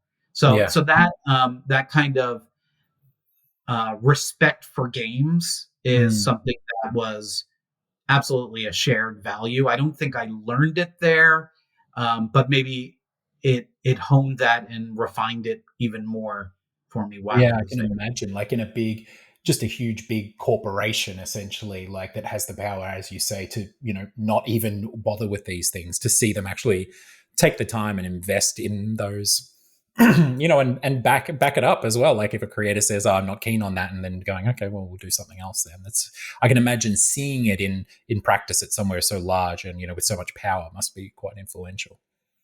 Yeah, absolutely. And you see like at other companies, large publishers shutting down studios, and selling off the IP, and then some other studio's going to make like Hi-Fi Rush. I saw an article today that Microsoft sold the IP. I forget who they sold it to, but somebody's now going to make another Hi-Fi Rush game, and like the original team, who knows if they're even going to be. If the original team's going to be involved in any way. I hope they are, but and I have zero context into that decision or anything, but still just is sad when you think about like, oh, this IP is now owned by so and so, and they can do whatever they looks want. like it was picked up by Krafton. Yeah. Okay. Yeah. Thank you. Yeah. Interesting. So there's another thing actually, and Dan, I have learnt something from Dan Adelman from a article from many years ago on Gamasutra that has, and I'm very grateful for you because it resulted in hundreds of thousands of dollars for our company over many years. And it's an article from, at the time, Gamasutra, now gamedeveloper.com. And it's a blog of yours called On Indie Game Pricing. And it talks about your times, and it's sort of I'm kind of leading you into maybe something that you've learned at Nintendo here, because in this article you talk about your time at Nintendo and seeing how stubborn they are, almost not your words, mine, how stubborn they are in regards to not discounting their games. You can buy Mario Kart 8 still for the full price of what's $79 or something here in Australia, but indie developers at the time going, especially on the App Store, seeing the race to the bottom there, and going onto Steam and having our own discounting tools and, doing these daily deals or Midweek Madness or free, whatever it might be, and doing these deep discounts. You advocated for maintaining like essentially a premium price point on your game and not discounting too rapidly, too early, too deeply. And so at League of Geeks, the result of that was that we, with our Mellow, we actually gently staircased, and we worked closely with Steam over the years as well to like talk to them about when we were going to discount deeper and deeper. And we staircased it over a number of years, over like 5 to 7 years of the game being actively supported. And it was incredibly successful for us. Talk to me a little bit about indie game pricing, your time at Nintendo, any sort of influence, like what you learned there about pricing, and kind of your thoughts on it now, and even how it might have changed since you've written that article. First of all, really glad to hear that. I know. Yeah. Well, no, I'm really glad that it helped you. And I remember you meeting up with you. I think it was at PAX East a million years ago. I won't even guess what year. And you mentioned something that you found it really helpful. So you didn't mention that you credit it with making you hundreds of thousands of dollars, but I'm glad to hear that as well. So I think one of the I definitely agree with. I think it goes hand in hand with respecting games, like respect for the art form. And so when Nintendo makes a Mario game or a Zelda, like Tears of the Kingdom or Breath of the Wild, or those are yes, it's a business decision to invest X amount of dollars or yen to produce this thing, and you've got this many artists and programmers, et cetera, and you make a product, and then you want to maximize revenue. But there's also a respect for the art form, and that this thing that you've created or that they've created or has value, and that by putting it too quickly on the discount rack just makes it feel cheap, like not in the sense of monetarily cheap, but it just like cheapens the art perception. Form. And so, and so if your game is essentially a commodity, if it's basically a clone of some other game, and so if you don't get this game, you can get this other game that's very, very similar, then you can basically be in a situation where if that competitive game, which is basically the same game as yours, is cheaper, people will just buy that one instead. So you kind of have to price to the way the market is. But to the extent that you can make something that's really special and kind of a one of a kind, which is getting harder and harder to do. Yeah, of To course. be fair, like I think on Steam each year, I think they're releasing like 10,000 games a year now. Yeah. So being able to make something that is really one of the, handful of games that year that you have to play, it's very, the bar is getting higher and higher. So, so I do understand that pressure, but so first of all, I would say one of the things that Nintendo recognized, and what I also tried to recognize, is that you shouldn't just necessarily race to the bottom, but just as importantly, if not more importantly, make something that is really special and different and has that mark of quality that, yeah, you can buy some other game because it's cheaper, but it's not the same game. And Yeah. if you, like, for example, with Animal Well, which is 10% off right now, by the way. So only 10% as well, right? Yeah. Yeah, that's right. That's right. Um, uh, yeah, like if you want to play Animal Well, there are other games that you could say are like sort of in the same genre, but there's really nothing like Animal Well. Yeah, So, absolutely. so if you want to play Animal Well, you have to buy Animal Well, and we priced it at a price point that we thought was fair, not like we have the best game in the world, so we're going to price it at $10,000 or something reasonable. But then we want to stick to our guns and just say like, this is what Billy Basso put 7 years of his life into this thing, Yeah. and it's worth the $24.99 that we are charging for it, and now 22, whatever, Yeah, whatever. 10% is, yeah. So yeah, I think those two go hand in hand of valuing the game and making something that is worth valuing. Yeah. Yeah, one of the other points that I made in that article is a little bit dated now because Valve has changed their policy. But one of the things I advocated for is kind of pre-announcing when you'll go on sale.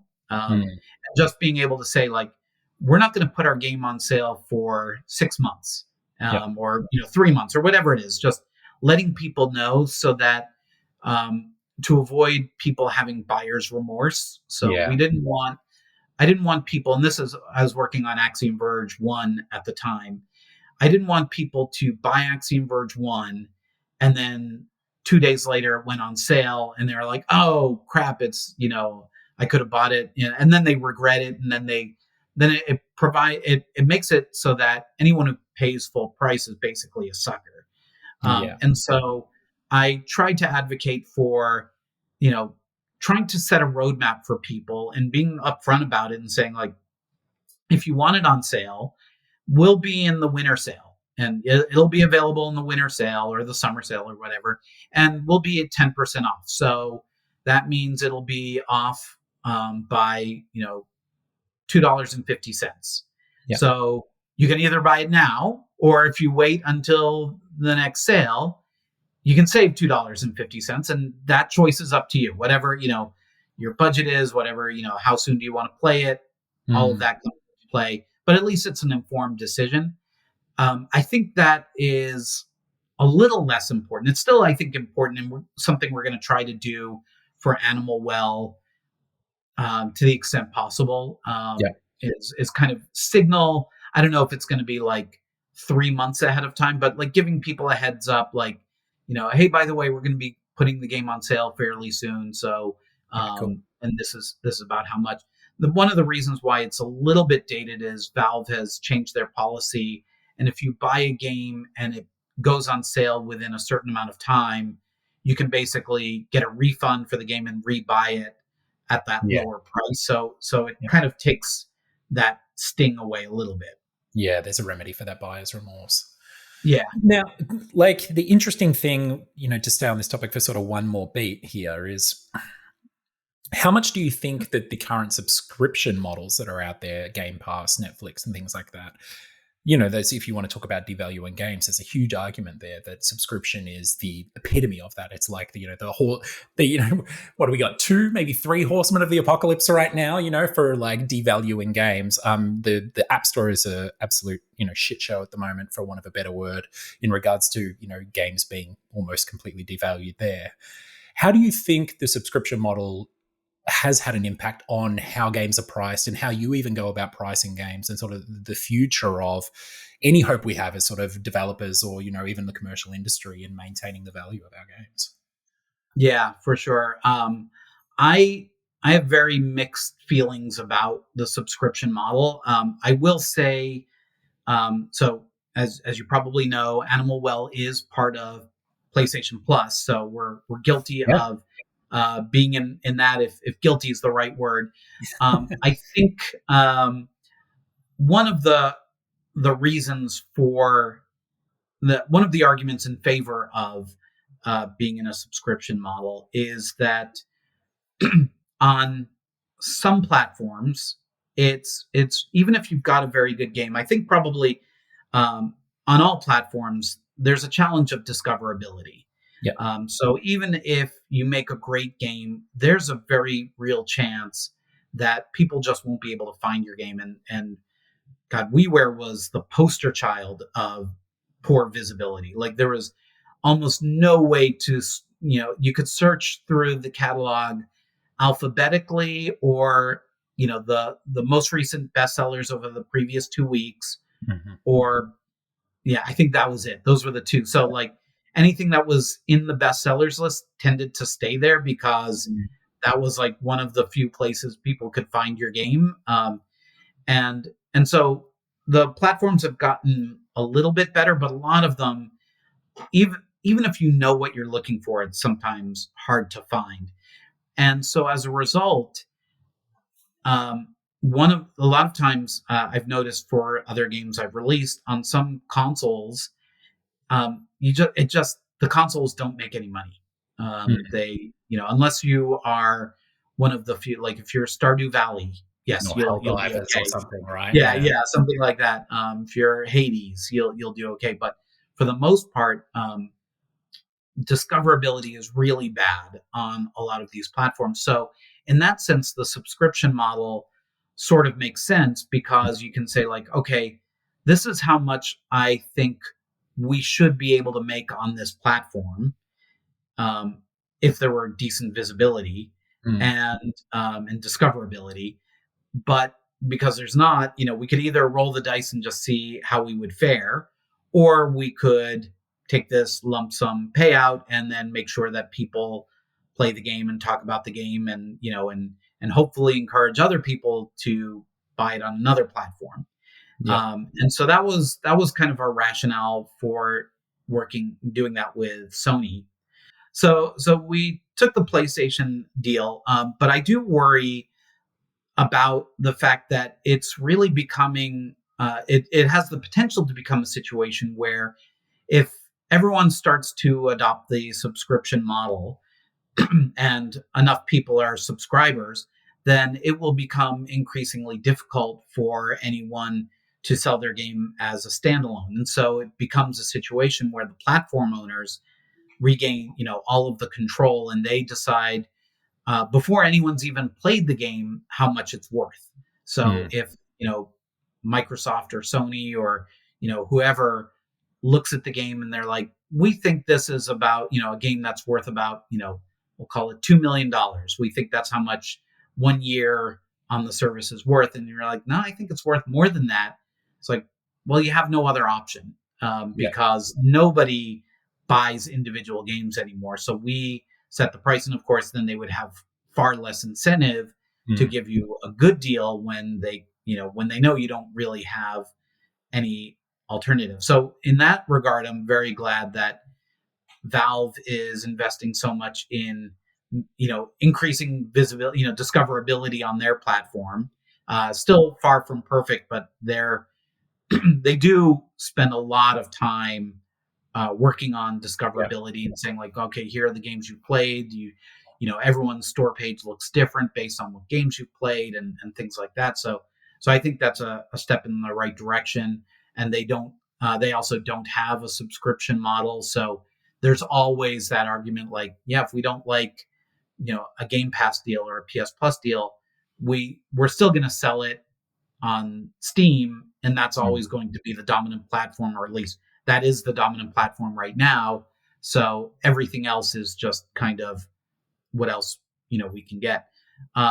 There are some other challenges though, which is that from the platform's perspective, actually, um, reading the tea leaves, and I don't have any insider information from Microsoft on this, but from what I've kind of read, it looks like the growth in Game Pass subscribers has slowed down, and they're basically reaching a saturation point where anyone who is interested in subscribing has at this point subscribed. And there's not this kind of infinite growth where everyone who's an Xbox owner will be a member of Game Pass and will pay their $100 a year or whatever it is. And Xbox has done such a good job of marketing their platform as the Game Pass platform. Anyone who's not on Game Pass, it then becomes a really challenging proposition about, should you even bring your game to Xbox if it's not part of Game Pass, because they've made such a big point of focusing on Game Pass. So PS Plus, I thought, was a little bit more of a happy medium, where it wasn't the whole emphasis of the console, but it was a guaranteed source of revenue. So I think PlayStation as well, so much of their business is this huge suite of first-party studios that rely still on premium price point games. They sell millions of copies immediately of a God of War or a Last of Us or a Spider-Man, fully priced, right? So, and we have that with Nintendo. It seems like there are, kind of three big players here in a major way, even if they do have their toes dipped into the subscription models, whether it be for virtual console style stuff or, their own sort of subscription stuff with PS Plus over on PlayStation. They have a very large commercial stake in premium price points on Nintendo and, on PlayStation. Whereas obviously Microsoft has gone not just from an Xbox point of view, but top down from Microsoft into, software as a service, and subscriptions. Yeah. And Steam is one of the most profitable companies in the world selling fully priced games. So, I have no inside track there, obviously, but I can't see them changing tune anytime soon. It really feels like those three big players are providing us as developers and publishers, even publishers, not publishers, as you refer to yourself, right? With these options of, still having some leverage in the market against the entropy that we're seeing, or that we've seen in film and TV and music over the last decade or more. Yeah. And that's a really good point about, film and music, of just I've seen interviews with I think there was one with Matt Damon a while ago on where he was lamenting about how just to make a movie, now that DVD sales after the movie releases is no longer part of the ecosystem. It's basically you've got to make the money at the box office, because after that it's going into the streaming services, and there's just no pricing power for the studios anymore. So they have to take what Netflix is offering, or, Amazon Prime or Hulu or whoever. Which is horrible for the medium in ways too, because there are certain types of movies that do well at the box office, and then you have Scorsese lamenting the sort of the amusement park, quote unquote, style movies of, the Marvel universe and things, which is, look, I do want to touch on this in a little bit. I want to come back to saturation and, because obviously you have a lot to do with this, and, you're not just the sort of business VP guy, partner in crime for these indies. You're also looking at the marketing and PR. So I do want to get onto that. I want to talk more about algorithmic storefronts and how you're sort of combating that, yourself, as we all are trying to. I think it's worth stating too that I would have, as someone who runs an indie studio and indie publisher as well, when I had 75 people and 2 teams and we're about to launch these games, if the Xbox crew were like, hey, here's a $3 million for a Game Pass deal, I would have absolutely taken that deal. I know I'm contributing to, some kind of, presumed entropy, that's going to impact me and other developers further down the line. But there is this kind of financial imperative. And as you say too, when you take that Game Pass deal or the PS Plus deal or whatever, you're also taking a bunch of marketing support that they're going to do and put it in there, and you're surfaced on the platform and everything. So I totally understand and appreciate the complexity of the question that I've thrown at you. And, the question that a lot of developers and major publishers, doesn't matter if you're publishing GTA 6 or, Animal Well, you're still asking yourself these same questions, right? About like, where does the value of my game lie, and who is going to help support and perpetuate that value over a long tail for as many years as possible. Yeah, absolutely. And also, hindsight is 2020. And now that Animal Well has launched and it was way more successful than we ever expected. You know, I when we started, one of my biggest goals, and always my biggest goal when I work with a developer, is like I want to set them up, if I can, so that they are successful enough that they can just continue making games for the rest of their life independently, and like they've got enough of credibility out there that if they want to keep making games, they'll be able to do that. And I can't necessarily control that, like if people are actually going to be financially successful, but I really wanted that for Billy, because Billy worked evenings and weekends for years before he was able to quit his day job. And then for the next, year and a half, 2 years, he was just living off of his savings while he, finished Animal Well. And so, yeah, when Sony came to us and was like, we can guarantee you this, so you'll at least make this much. And it was enough that I don't know if Billy could, certainly not enough for him to retire on, but it was enough that it was like, okay, you will be able to make your next game, and you'll be perpetuate able to development and his craft, right? Exactly. And you won't have to like go back and get another job as like, basically a line cook at a big restaurant. You can have your own restaurant for a while. So that was the goal. And now, of course, knowing how well it did, it was like, maybe we didn't necessarily need that, because he would have been fine just with the Steam sales. But I always wanted to make sure like he was going to be taken care of. And now that he's financially secure, like it opens up a lot of options for us, and it's easier to say no to things. You touched on an interesting thing that I think is worth saying. Like, if we are going to throw a bone to the major platforms, as well, like there has been, since that indie renaissance that I spoke about in 2007, there has been a huge amount of money, and not completely altruistically. Like, none of these platforms are charities, right? They're businesses, and there's an outcome for them that they're gaining from these things. But like, Xbox especially has poured billions of dollars into content, right? And like paid premium prices to small, very, very small independent developers who are doing things on the fringes of the medium as well. They haven't just gone to your standard first person and third person shooters, right? Like their platform and what they offer is like incredibly diverse. And we've seen a huge suite of games. Obviously I'm using Xbox as the example, but it's across the board. Like we've seen a lot of money filter into the industry from folks like PlayStation and things like that. And it's, for these subscription services. And like you're saying, like with Billy and yourself and others, like it has perpetuated studios and developers to remain independent. And I have many, many friends, we took a deal from PlayStation, not for subscription, but like a similar sort of offering for, the free vote to play sort of games on PlayStation. And that put us in the black when we launched Armello. Like we weren't in debt. Like everything that we were making after that was just like generating sort of profit on top of what we'd invested in the game. It was a game changer for us.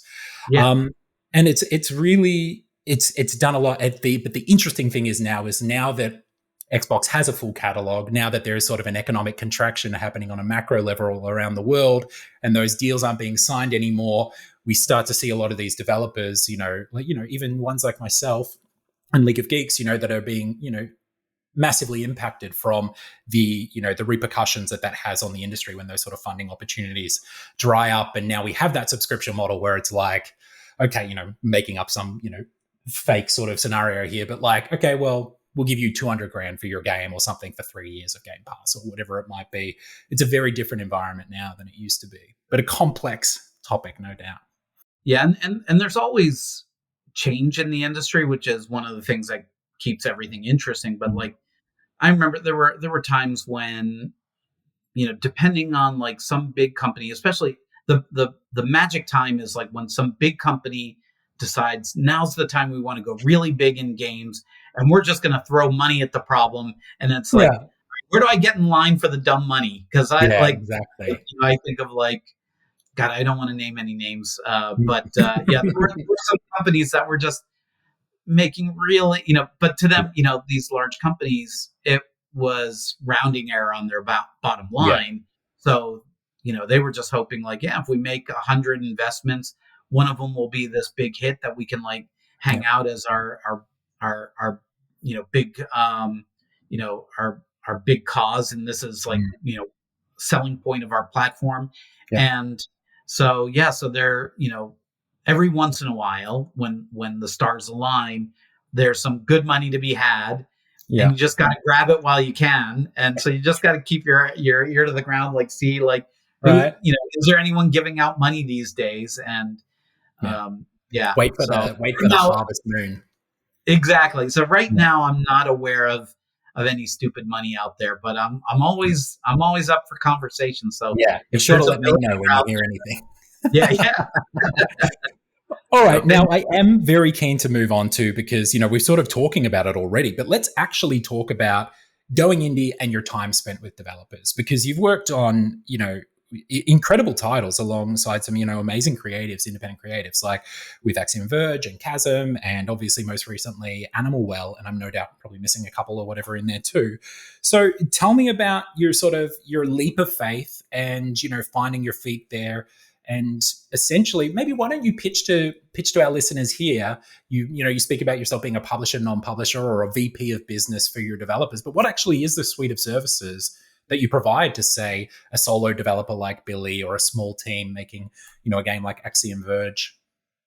yeah. So and also Axiom Verge is also a solo developer. Oh, there It's you go, so of the course, whole thing yes, was you're made right. by Tom Happ. He did the art, the music, animation programming, just like Billy.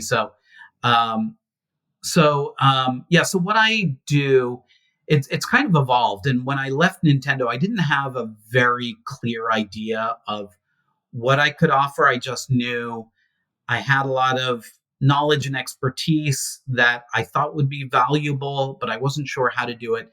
And so, kind of the way I think of it is basically providing all of the services that a publisher normally provides so that a developer can be independent and self-publish.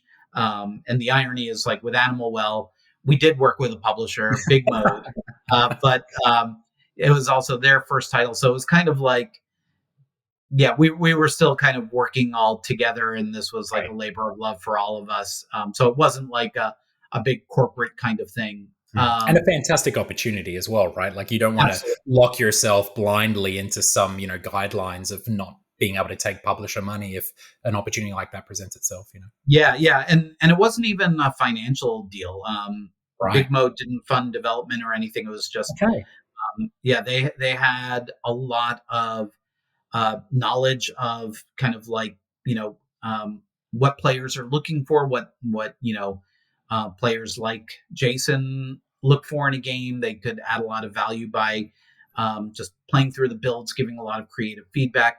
Obviously, it's a no brainer that Jason has a huge audience, and so that really gave us a lot of visibility. So there were a Right. lot I'm of just going to cut reasons. in there, Dan, just for a second, just for our listeners, so that they know. So, Big Mode Games is actually the publishing of, or the publisher that was founded by Jason, who is Video Game Donkey, who's one of the biggest like video game YouTubers out there, right? So, That's right. not, as Yes. you say, not just a financial decision, but we're going to talk about saturation and your ability to cut through that there. But there's a huge audience there and waiting for a Big Modes games. Potentially, that was the promise that seemed to prove true to some degree with Animal Well. Yeah, absolutely. And I think it was kind of a win-win all around because they were new to publishing. They kind of knew what their values were. And when I say they, it's primarily Jason Dunkey Mm-hmm. and his wife Leah. Yep. Um, and they both knew what kinds of games they wanted to work on. They had a sense of like the overall publishing process, but they'd never gone through it Yeah. themselves. They'd never, to my knowledge, negotiated a deal with Sony or Microsoft. They hadn't, they didn't know necessarily who to reach out to about, to get a booth at PAX, for Yeah. example. Like there are a lot of logistic things that, and none of it's rocket science, but just I think it worked out really well that I was able to work on the first title they published, so that like now they have a roadmap, and so if for Star of Providence, which is their next title, and I'm not involved in that title at all. Mm. They absolutely know what they're doing, and they've gone through it once, so it worked out really well. I think hopefully they agree that like I We'll helping them get them on the podcast next. We'll verify exactly. everything you said. Got Yeah. me. I need to drag this down. But those So mutually, as a businessman in games, like, and a deal maker for many years, like, it's those you know as well, like, it's those mutually beneficial deals that are just that bear more fruit than any, I feel. oh yeah, absolutely, absolutely. And the way I look at it, so going back to what is it that I do, it's things like marketing, PR, first party relations, because I've worked at two of the three console platforms, and I live one town over from Valve. And so like, yeah, I know, and I've worked with Sony for many years. So I know lots of people in all of those companies.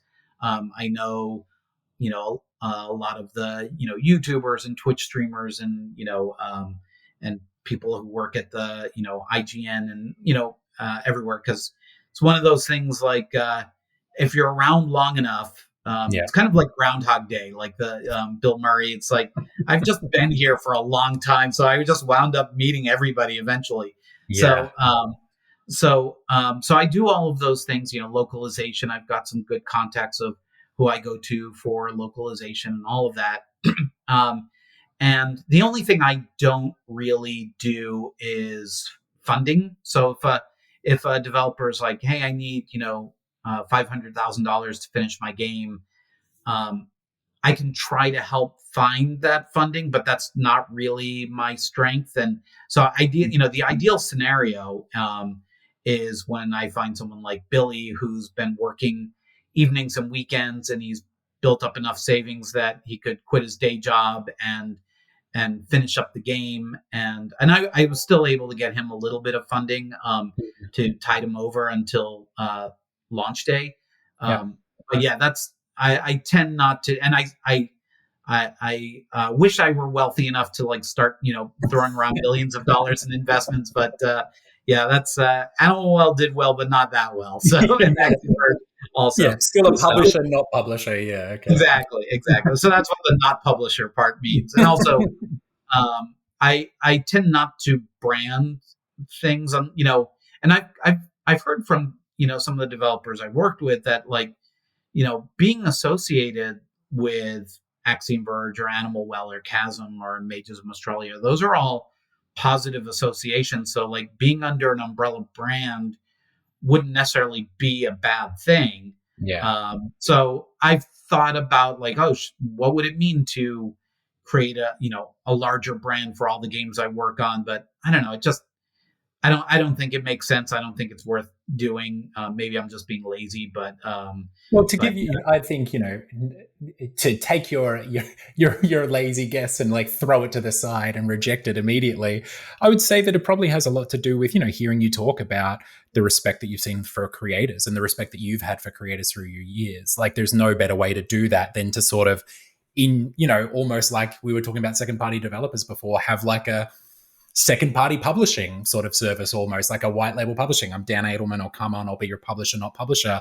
Let's elevate you up onto the stage and celebrate what you've created and the work that you've done. And let's make sure that it's seen by as many eyeballs as possible and experienced by many people. There was a quote that you said at one point that was about Animal Well in an article. And it was something like, one of your motivations was to ensure that this gem didn't just end up like on some pile or the bottom of some pile that, no one really knows about, right?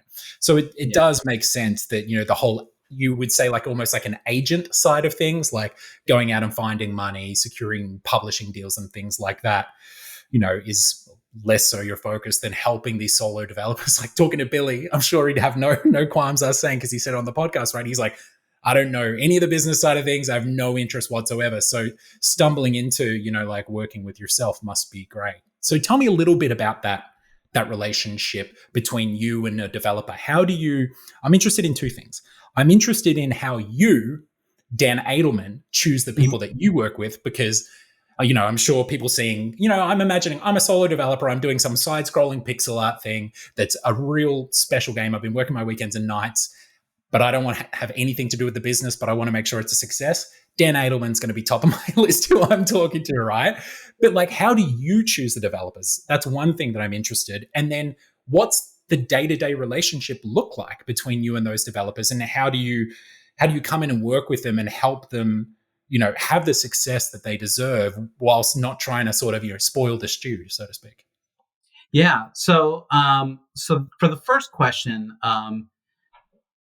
one of the things that I think is probably worth mentioning is I tend not to like pitch my services to anyone. I've seen over the years too many sleazy kind of business people going around handing out their business cards at PAX, at like in the mega booth, and just like being like, hey, I can help you be successful. Let me market your game for you, and I'll take a huge percentage and not do anything. And so I only pretty much only wait for people to come to me. So if they know, like, Billy was in a situation where he was like, I know how to make a game and I think this is pretty good. It's still early. I don't know about the business side, and I recognize that I don't know about the business side and I need help with that. And he reaches out. That's a great starting point, rather than somebody who's like, yeah, I think I can figure out the business side, but and I don't want to try to convince them like, hey, I can do a better job than you. Let me handle the business side, because that's not really the best place to start from. So it kind of has to come from a place, in my opinion, of like where they kind of see a need that I could potentially fill. And one thing also I try to be very upfront and clear about, and I was very clear with Billy, is like, and the reason I don't hand out my business card and tell people like, hey, I can make you successful, is like, the honest truth is I don't know if I can make them successful. Like, I think my batting average, again, I know that feeling. Yeah. I think my batting average is pretty good. Because there's 10,000 games that launch on Steam each year, and like all the games I've worked on have at least done okay. Some better than others. But yeah, like, you can just like talk about a game all the time, bring it to all the different events, try to get people excited, and just people don't care. And that has happened. And it's funny, like, and we'll probably talk about like the beginning of how Billy and I started working together. But I flat out told him, I was like, this is going to be a really hard game to market, because screenshots, it just looks like especially back then, before you had a lot of the different lighting shaders and things in place. It was like, it looks like a generic 2D pixel platformer. And like even like a GIF or two, it's like, it still looks like a generic 2D platformer. And even then, you're a blob as well, right? Yeah, so it's exactly. Like probably starting off a little bit behind the starting blocks as well. Exactly. Yeah. So I was like, but it's only when you play it that you see how good it is and how good it feels. And so the way I decide, like, so step one is a developer reaches out to me. Step two is I play the game, and there are a lot of games that have come my way, some of which have gone on to be very, very successful, that I wound up not working on, just because it wasn't really my type of game. And I won't embarrass myself by naming the actual games, because someone will be like, you turned down that game? Are you stupid? Like, what is a business guy who's like has your finger on the pulse, and you turned down X? It's like, I think one of my favorite GDC moments was watching the guy who was a publisher who turned down Guitar Hero confess his sins in a talk once, and it was like you could just see the despair on his face all those years later. Yeah. So yes, I've had those moments for Yeah. sure. But like, on the one hand, yes, of course, I regret walking away from potentially millions of dollars. But on the other hand, if it's not the kind of game that I would enjoy working on day in and day out, then it's Yeah. probably, was it, of course, hindsight being 2020, some of those games I absolutely would have worked in retrospect, knowing like, but they weren't that bad, but Yeah, like, you could have found the fun. far Yeah. off like what I like doing.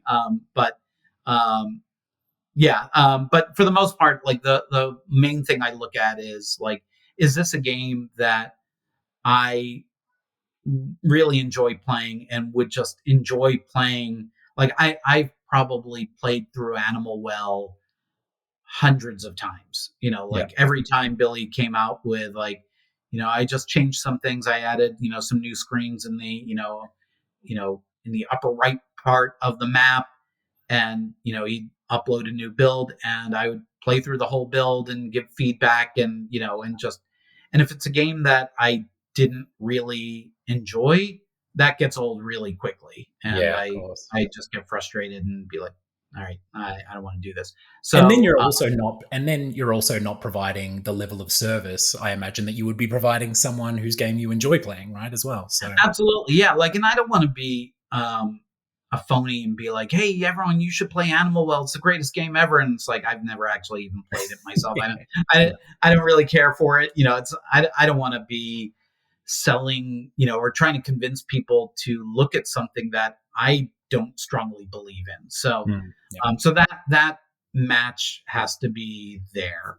Yeah. And then then it's just a vibe of like, do I think we could work well together? Yeah. And so with Billy, it was a pretty easy decision. You've talked with Billy, very nice guy, good sense of humor. Yeah. We shared a lot of hobbies in common, Yeah. and just kind of hit it off from the first conversation. And the Yeah. game played so well, even though it was very early. This was like Mhm. 3 years ago now. Mhm.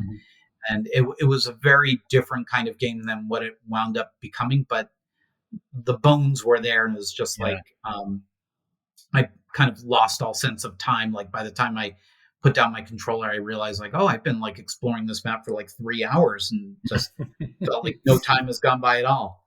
Yeah, I felt the same way. Yeah. Yeah. Playing it upon release for sure. Yeah, it's interesting, right? Because the way in which you work, even, when you were talking about Big Mode coming on board and working with Jason and Leah, you were saying there's four of you, but for the longest time there, I'm sure when you team up with, Thomas or Billy, it's like you're choosing a colleague to work with day in and day out for the next however many years. At League of Geeks, in our final interview for any candidate, I always used to say to them, take this interview and step away, and even if we offer you the job, we really want you to think about whether you actually want to come and work with us, because this is what it means. For 48 weeks a year, 5 days a week, 8 hours a day, we're going to be spending time together. And you need to believe in the same things, and you need to want to hang out with us, even like not on it. You can get worked up into like, you might be excited about a game or a new developer that you're working with, or us in the recruitment process, excited about working with someone or someone getting a new job. But again, it's that zooming out, like we were talking about, having the perspective on things. When someone joins League of Geeks, they're doing that. They're choosing who they spend, sometimes, tragically in modern society, more time with our colleagues than we do with our partners or potentially with our kids. So it's quite a significant decision. I can imagine there might have been times when someone reached out to you and they had a fantastic game that you loved and played, but maybe you didn't want to spend the amount of time, bringing on a new colleague, so to speak, for the next 2 years. Yeah. And that, fortunately, most game developers are just, you know this. Most game developers are really lovely people. So it's like we're a good bunch. Yeah, and it's there aren't that many people that are just there. I can think of one whose name I won't name that I just didn't get a good vibe from, and I was like, Okay. I don't know if I want to work with this person. But that is that is very rare. Yeah. Yeah. Yeah. So we can be hella weird, but we're generally nice people. yeah, yeah, Yeah. Okay. yeah. So tell me about now. Let's talk about that day-to-day process. Oh yeah, Like yeah, yeah. That was the second part of your question. Yeah, so it really can vary quite a bit, especially depending on where the game is in development. Mhm. So early on, a lot of times, there's not a lot I can do to help the developer make the game. So I'm not a good technical producer, where like if it's a larger team, where I can be like, okay, let me go through the schedule and kind of figure out like, all right, the artists need to create these assets by this time so the animators can do this, and Mhm. this part of the code base needs to be done in time for this, and I there are people with that skill set, and that's not me. I Yeah. could probably learn it, but that I don't want to. Yeah. So Fuck that. it's No, a you've got your own skill set. lot of Yeah. work.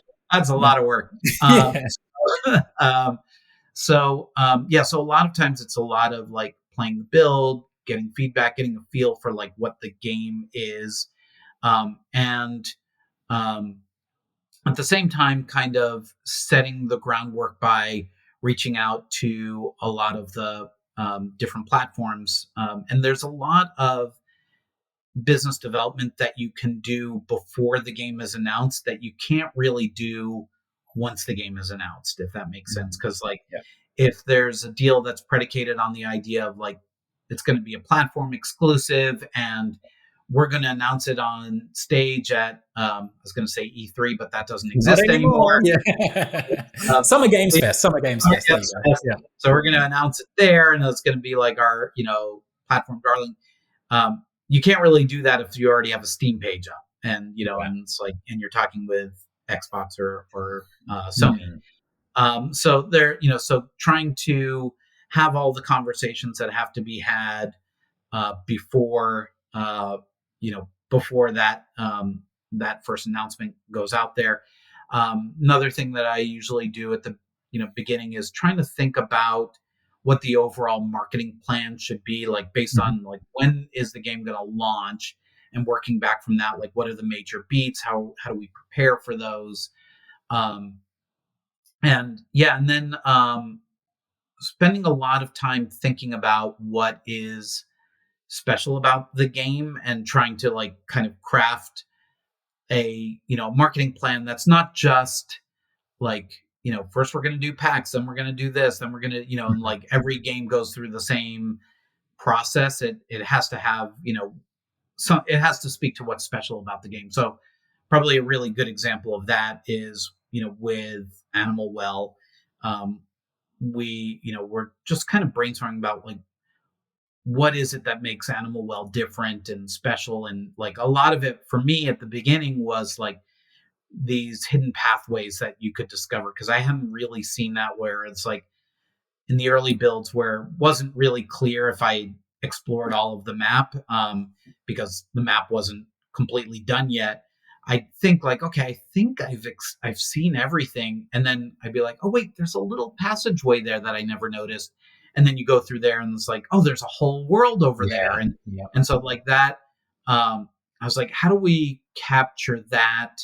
And then we also talked about some of the secrets that were actually not even in the game yet, but Billy had been thinking about them for a long Mhm. time. And we were like, well, we could make a trailer where we talked about like one of those secrets and as an example. And we're like, but then that's kind of giving away the secret. So you kind of ruin the secret. And also you don't really get that same satisfaction of like having figured out the secret for yourself if somebody tells you the solution. So, Mhm. so what we did is we uh, decided to make an ARG as part of the trailer. That first trailer that we did with Summer Games Fest, and yeah, and our Discord community just went from like 3 people to like still like just like 200 or something like that. But But like still, yeah, it's a yeah, success. Like and the conversion to actually joining the Discord and being active yeah, on one beat is great. Yeah. yeah, and that's kind of where everything started, and they like really, you know, built this, kind of community formed around like, we got to solve this puzzle. And then they did. And then they just kind of stayed and hung out and chatted some more. So that was the moment when I realized, like, okay, this is kind of, we're on to something special here. So and that differs for every game. So like with Axiom Verge, this was for Axiom Verge 1 was really at a point where Metroidvanias didn't really exist in the indie world that much. There were a handful. I think Guacamelee was out by then, Guacamelee 1, and there was one that Epic made using the Unreal Engine. It was a 2D. I'm blanking on the name of it. Yeah, you're tickling a part of my brain as well. I completely forgot about that game. Yeah, but that one, it was 2D, but it was made with 3D assets. Anyway, there was that game. But there were a lot of people who were like, hey, Nintendo, when are you going to make another Metroid game? And Nintendo wasn't interested for a long time. And again, speaking to like, the creator of Metroid just was like, yeah, nah, I don't want to do that. I already did that. And so Axiom Verge was really the first Metroidvania that had come out in 20 years. And so really think about that. What a different landscape we were working in. Totally different. Your point of difference is that it's an indie Metroidvania. Yeah, exactly. Like, well, clever notion. How novel. Brilliant. Yes. Yeah. So at the time it was new and interesting. It's still, in my opinion, one of the best.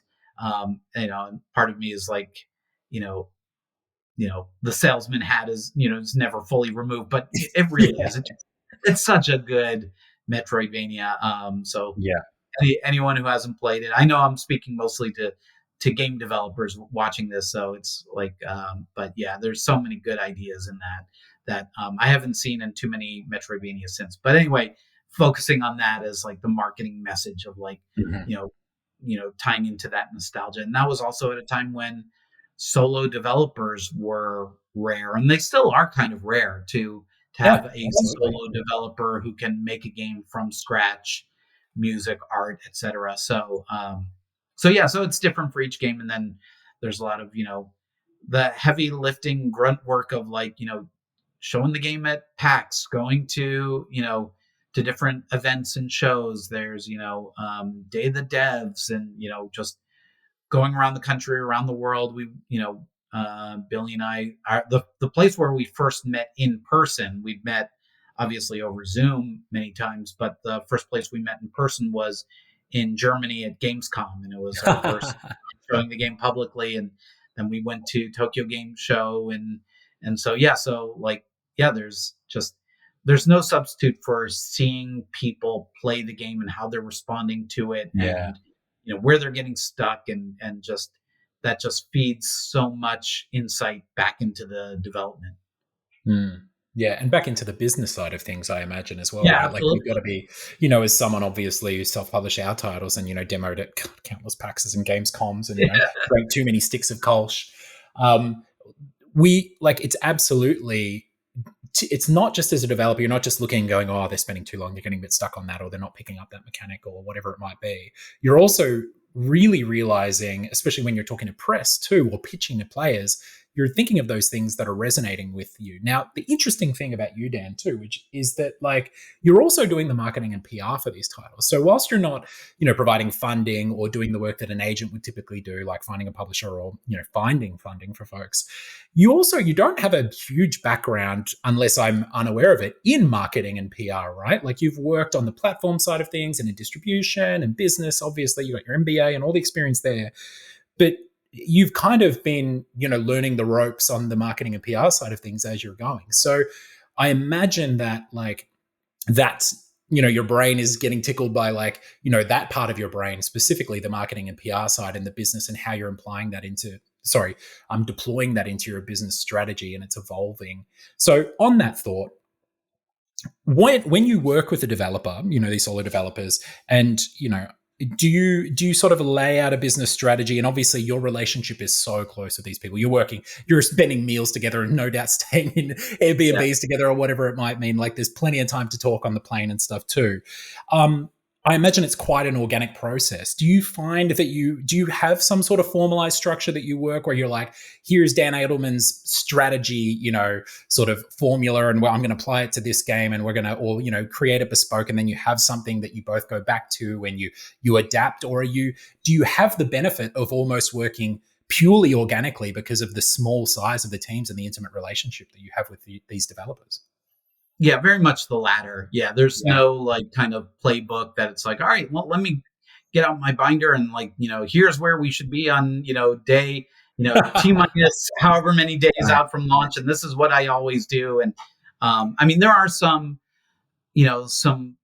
patterns of like, Truisms. Yeah. there's like, when are we going to put out our first trailer and what's that going to be like? And what, there's some beats like when are we going to announce our release date and Yeah. the release price? And, but there's so many other things Yeah. that can be in flux around that. And so, and I don't necessarily, subscribe to the idea that like, I have all the great ideas. And so like, just let me do this. And, you don't worry, it so much of these ideas and things come from talking it through. Yeah. And I hope, I don't know if this is actually the case, but like there have been a lot of times when Billy and I would be talking about something in Animal Well and like, and I say like, oh, here's a cool idea that I thought of Mm. like something you could do. And I like to think maybe some of that, went into Billy's subconscious and made its way into the game. Um, you know, and in the same way, like we talk about like the marketing approach and, what's Yeah. special about the game. And it's like through that conversation that like just talking it through, even if it's like me who will ultimately come up with the plan and the idea, just having the conversation just Mm. helps facilitate the idea. Otherwise, it's just, me taking lots of long showers trying to think up creative Yeah. ideas. And it's like, it's so much easier when it's like a dialogue and you can Yeah. brainstorm together. Um, Yeah, that external processing as well, so to speak, right? Like yeah. I find I definitely refer to myself as an external processor, and sometimes, one of my the favorite collaborators of all time is Lisa Kane, who just finished up at Kepler. But she worked with me as our production director for a long time, and she would stand next to me, and a lot of the time it would just be her or me talking to each other, but kind of like at each other about a problem. And it was just the bouncing it. She may have not actually contributed any value to what I was trying to talk to her about, or I may not have contributed any value to the problem she was solving, but just the actual process of bouncing it off each other and externally processing it with someone is like, even that can be hugely, hugely valuable that you don't get as a solo developer or someone sort of like, locked away in some room in some large corporation, not getting to interface with those folks. Yeah. Yeah, Yeah. absolutely. So I think yeah, it's a very organic process where um, you know there are no bad ideas at the start and you just kind of brainstorm it together and like and like as one example of me not having all the best ideas like that kind of coming out party that we had at Day of the Devs, that was actually Billy's girlfriend, Madison Carr, who's also a game developer. um, she she decided to do Day of the Devs, and she was like, "Oh, maybe you guys should apply for that too?" And I was like, "Oh yeah, I never really done Day of the Devs. I should do that." And so it was a good suggestion, and that really, I think that event that's where we put out that first trailer, and and that set the tone for everything. So I give Madison a ton of credit for that suggestion. Yeah. And so yeah, so like I try not to have too big of an ego saying like, I didn't think of it, so let's ignore any idea that I can't claim came from me, because like yeah, Well, I'm let's not talk. perfect. Let's Yeah. talk a few. Let's talk a little bit about some of those moments, right? So, because we've had the big chat with Billy, we spoke a lot about the creative on the game, and which is what we do a lot of the times. And sometimes we have the privilege of talking to the person who's involved in the marketing or the biz dev or whatever.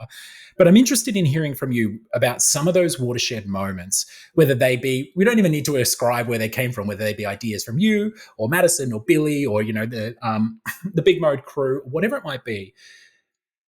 What were some more of those watershed moments, like the ARG, the Day of the Devs and Summer Games Fest and the PlayStation deal? Talk to me about, like, in hindsight, the things that, obviously, as well as the phenomenal fantastic game that Billy made, right? Yes. But, like, let's look back in hindsight at the immense success, commercial success that Animal Well was, and let me know what you think some of those watershed moments were, whether they be luck or incredibly, fortuitous strategic planning and thinking and execution.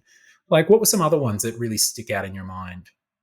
Well, probably one that stands out that we haven't talked too much about is Big Mode. Yeah. So the way that happened, I don't know if Billy told you this story when you spoke with him, but we were at Bits Summit, I think. Either no Tokyo Game Show. It was in Right. Tokyo. It was one. We were in Japan. It was one of the two. I believe it was Tokyo Game Show, and I think Shuhei Yoshida posted something about Animal Well and took a selfie with us, Mhm. and I tweeted it and Billy retweeted it, and then Leah, Donkey's wife, followed me, and I already knew that Leah and Jason were both following Animal Well on Twitter, and Jason even mentioned it in one of his videos when he was recapping Summer Games Fest and Day of the Devs, and he was like, "All these games look the same; they're all crap, but this one looked like it might not be terrible." And then he continued to like shit on everything else, um, and so and I noticed that they were both following Animal Well, and then I noticed Leah started following me, so I just DM'd her and I said, "Hey, thanks for the follow. That's we're really flattered that you know our game, little game exists. We're Mhm. still off of many people's radar, but yeah, just really appreciate that you gave that Jason gave us a shout out, etc." And she asked if they could try a copy of the game, if they could play it, and so I said, yeah, well, we can send you a build as long as it's like not for public consumption, just for you Yeah. guys. And then At this point she in time, sorry to interject, but just to ask a question here, Dan, had Big Mode been announced at this point? no, so that's the Okay, thing. so So then, as part of that conversation, she was like, and by the way, we're going to be announcing our new publishing label soon. That this is completely unannounced.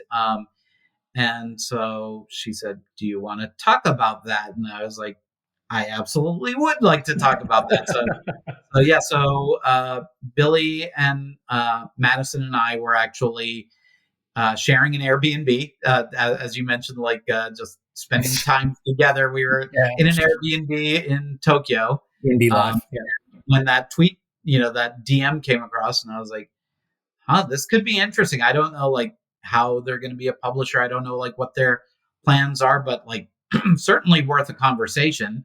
mm, Um, and yeah, and then that's how that started, and then we kind of met, we talked. They told us kind of what they want to be doing in the long run, how Animal Well would fit into that, and so it was a great meeting of the mind. Seemed like each one of us was bringing something to the table, kind of like you were saying earlier, win-win across the board. yeah, So that was very fortuitous, and it's one of those things that Billy said it never really occurred to him to send a DM to either Leah or Dunkey to like just say, "Hey, thanks for following us and thanks for yeah, giving us a shout out." And like, it's just one of those things like, maybe my personality, my nature of just like, "Hey, that was really cool that, someone, with the reach you guys have noticed us.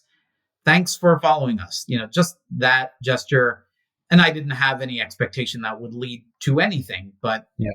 happened to, and there have been other times I've reached out to people and didn't go anywhere, and that's fine too. So that was a fortuitous moment. Mm. Got another one was um, reaching out to Sony early on. Greg Rice in particular and Sean Benson. I sent them an early build of the game, and I was like, don't look at just the screenshots and the gifs. Just I really want you guys to like sit down and play it.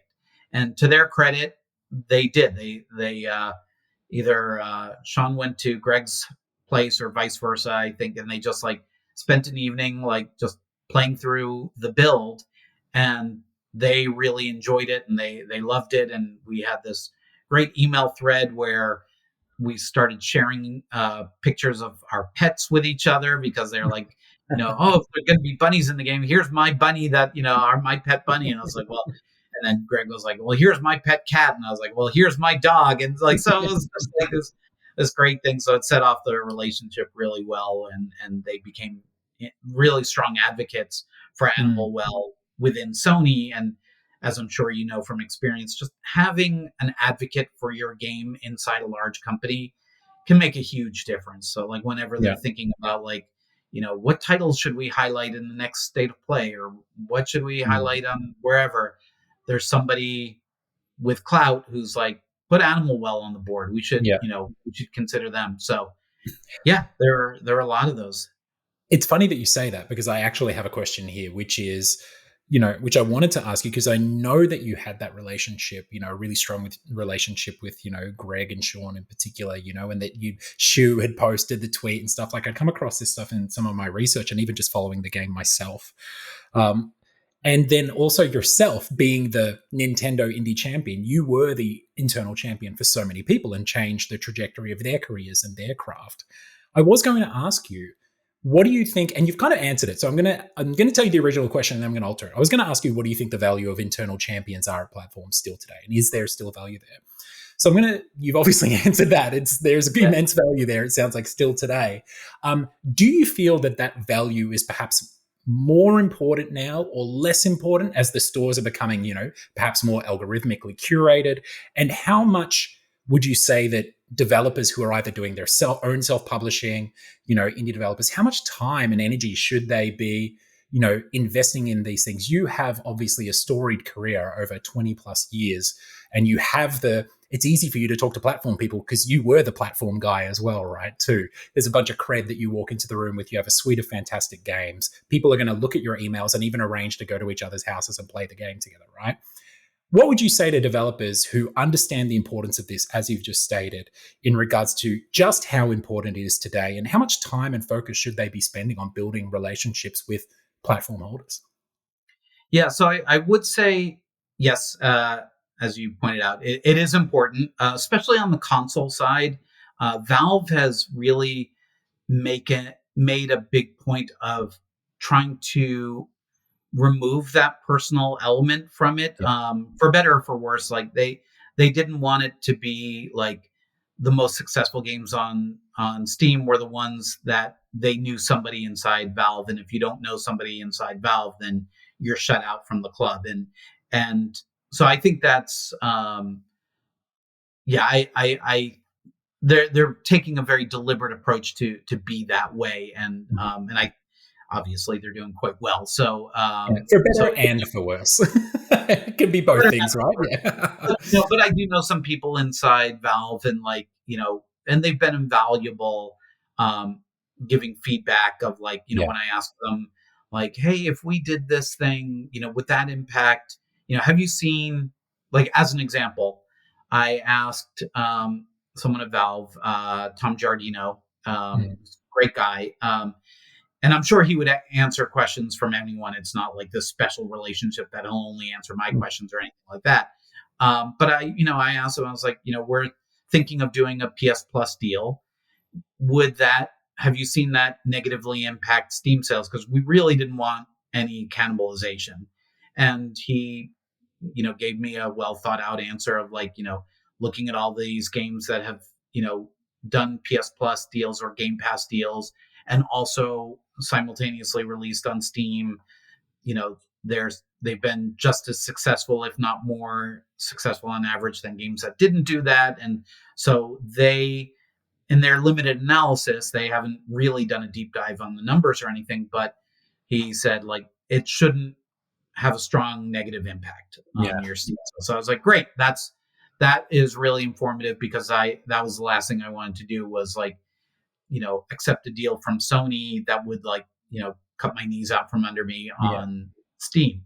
On the console side, it's much more important because um, a lot of their storefronts are still not algorithmically generated. It's they pick and choose what they're going to merchandise, and what they're going to display to the end consumers.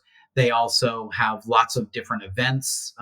That's one other marketing tactic I really try to use a lot, is like borrowing somebody else's megaphone, because like Sony reaches way more people than Yeah. I do, as an Yeah. individual, or and same with Nintendo. And so to the extent we can be included in an indie world, or if we can be included in the Sony, the PlayStation blog, or something like that, that's hugely valuable. And they don't charge developers to participate in that, but they Mm. do choose which games get to participate in that. And so knowing who to show the game to and making sure that they take a look at it is important. In terms of the question of how much time should you invest, it's a tricky question, because it's not really necessarily a time consuming thing, because like if you just keep pestering them, like spending lots of time trying to get to, like, you're going to get on their Clocking up nerves. your hours. Yeah. Yeah. Yeah. So I was like, I need to spend X number of hours just hassling these people until they notice me. That's probably the wrong way to do it. But like being at events where that they might be. So if usually, I don't know if this is the case anymore, but it used to be like, whenever, at any PAX, if you go to the mega booth, there's going to be some people from Microsoft and Sony and Nintendo there just Mm. checking out all the games. And like, so being in the mega booth was very valuable, because at least you would get on their radar. And if you made sure you were at the booth while they came by, you could like chat with them, get to know them. And, and there is that factor of like, it takes time, that the Yeah. more PAXs you've been to, the more time, that Groundhog Day thing of like, eventually you will meet everyone, and, and they'll get to know you. But if you're on like, if it's your first game and you just need to shortcut that process and get to know them, then just trying to be at the events where they'll be, like Day of the Devs, or all these other different events. Mm. The Media Indie Exchange is another great one. Mm.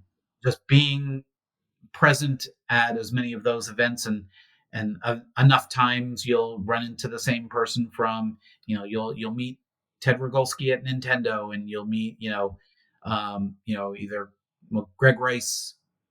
He left Sony, and I think he might be back. I'm not sure, but anyway, you'll Yeah. meet some people with Sony, and so there are a lot of people that you'll just get to meet the more Yeah. you go.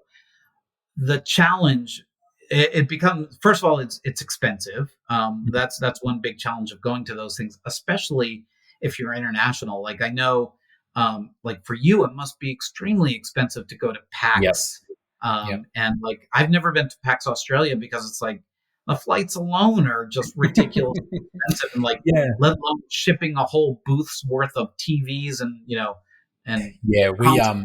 we Yeah. chose to invest very specifically in this. So basically, I would get like put on a plane. I would do it myself. I would put myself on a plane. As one of the founders of the company, and the other two founders would stay back and work with the team. As I spent 3 to 6 months of the year overseas. At Gamescom and Bit Summit and Busan Indie Connect and PAX East, West. Like all of the things. And it's funny that you say it, because it was just like repeated exposure to these platform holders. And we were lucky enough to be in the mega booth a couple of times. So then we got those official introductions at the parties that they used to hold, where one member of each team got to go to a mixer with all of the platform holders, and you could, spend a bit of time getting to know them. And I've been very fortunate and privileged enough to, you know, be able to call a lot of these people from these platforms, close friends over the years, and you get to spend time. But the interesting thing is that doesn't get me a publishing deal or get me a financing deal. What it gets me is there's a greater chance that they'll open my email and give it time. When I say to them, hey, don't just look at the screenshots or GIFs, actually play the game, that they may give it 5 minutes on their lunch break or something, as opposed to just being like, who's this? Or, another thing. And that works for press as well as internal platform champions. So it's funny what you're saying, it resonates true for us. And we wouldn't have been able to do that, talking about the privilege of mobility. In Australia, we obviously have that tyranny of distance between our very large island and the rest of the world. But because of that, we had government support programs set up that literally would pay for a certain amount of your travel overseas. And if those government support programs weren't in place, I literally would not be talking to you on this podcast right now. Yeah. There's a chance that Armello may not have even made it to launch, So there's definitely a huge amount of privilege that does come with that access, which is interesting because then COVID created this like level playing field for a number of developers who, might not have been able to get upwardly mobile from Slovenia to PAX West to bump into, Sean as she's doing the rounds on the booth. Yeah, for sure. And government support is one thing that I'm extremely jealous of, like for all these countries that have it. Like imagine your tax dollars going to something other than missiles and guns. Oh, don't worry, we're buying a bunch of submarines right now too. So okay. we happen to like some of the shavings off the side of those submarines find their way to indie games.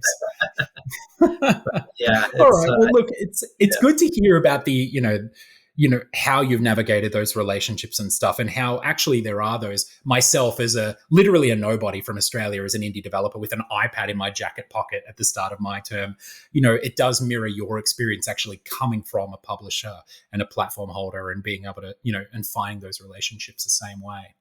I am interested now, because we're kind of talking about it anyway, is, you've spoken about Animal Well and how you worked with Billy and, some of the things that led to the success there and everything. And your path through games. But now I'm keen to sort of talk about a little bit, just as we close off, our chat and our episode here today, about the market as it currently stands. And for indie developers, the conversation it's really quite interesting, if you're an indie developer or you're working on the indie business side of things. And we're looking at this ever increasing, almost exponential rate of games that are finding themselves onto Steam. We're looking at, the amount of sort of publishing and investment and co-marketing deals being taken off the table on other platforms, and even just sort of, their financial viability for video game developers, as we're saying. But this kind of notion of like algorithmic storefronts or, more people making games, more great experiences being made, the need to stand out more than ever. We spoke about, Axiom Verge being an indie Metroidvania, and now like that's nowhere near enough to have any success in video games, right? You've got to be the indie Metroidvania with 3 levels deep of nuance and niche to sort of cut through. So all of this to sort of set you up for, what do you think now, if you like, for indie developers approaching this and they are looking to get into the business side of things, what's on your mind, like with all of these changes that we're seeing and the ever increasing amount of saturation and everything? What do you think indie developers sort of should be focusing on? And has it changed? Like the state of the industry, like even though the state of the industry is changing and dynamic, has it moved from that like make a game that, is a gem on its own and has something unique, or is it just the same sort of set of things that you would have done 10, 15 years ago, but a lot harder now? Yeah. So I think I think it still comes down to make a great game, which is so much easier said than done. But I think, the audience is a lot larger than it used to be. Of course, the competition is a lot harder because there's just, Econ 101, low barriers to entry means that lots of people will, start up their own indie game studios. So the market tends to get flooded. But of the 10,000 games that release each year, I would say probably relatively, the same number, not same percentage, but the same total number of really good games has probably only like doubled each year, Yeah. maybe tripled. And they're maybe more um, diverse in terms of genre. So like there might be like I'm not a deck builder guy, for example. I don't get deck building games. I've tried them and it's like I don't get it. Um, and I'm sure there's like some great deck building game this year that I is not even on my radar. So there might be like lots of big hits within these different genres.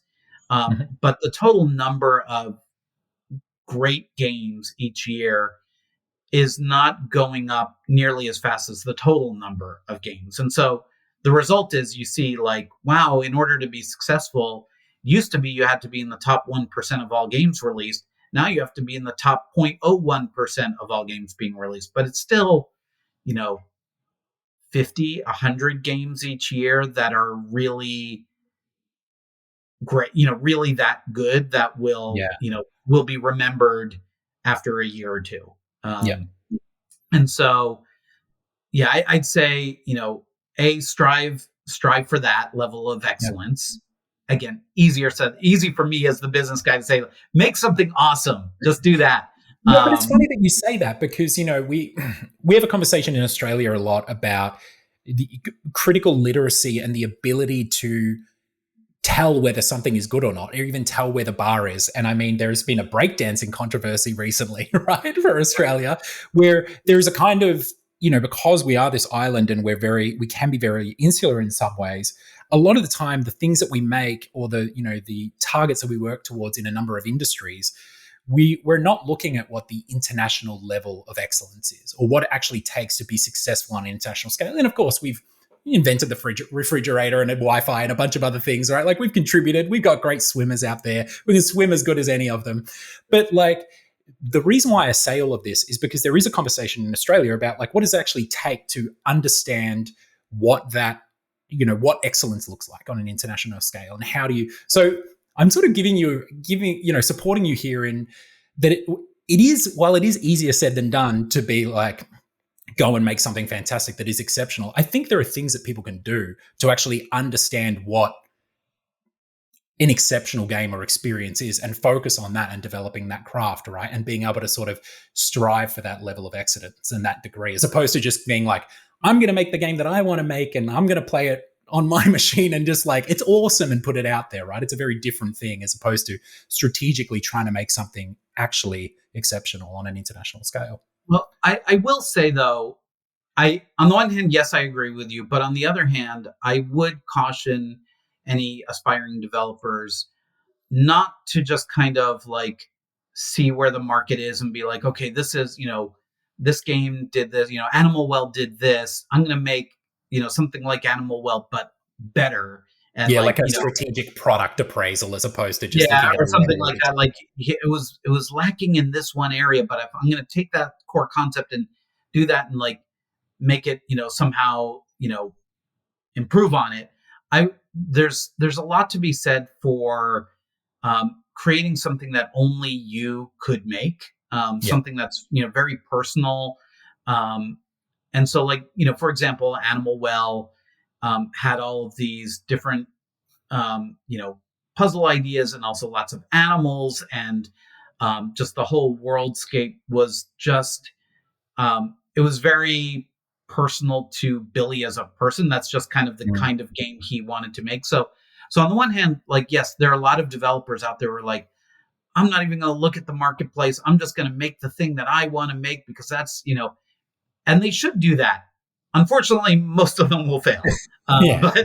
but Not all of um, them are Billy. Yeah, yeah, yeah, exactly. Yeah, if yeah, it's and it's kind of like if you know yeah, it's just it has to you have to be. It's kind of like being a professional athlete. Like you mm, might be a really good athlete in high school and then maybe when you go to university you're still pretty good but like to make it to that top level um and sometimes the only way to know is to give it a try and then see if you're as good as you thought you were. But I would say, like, to the extent people can make something that only they could make, that's probably going to put them on a better path than trying to play towards the trends and be like, hey, cozy games are really hot right now, so I'm going to make a cozy game because that's trendy. And it's like, all right, well, get on the pile with all the other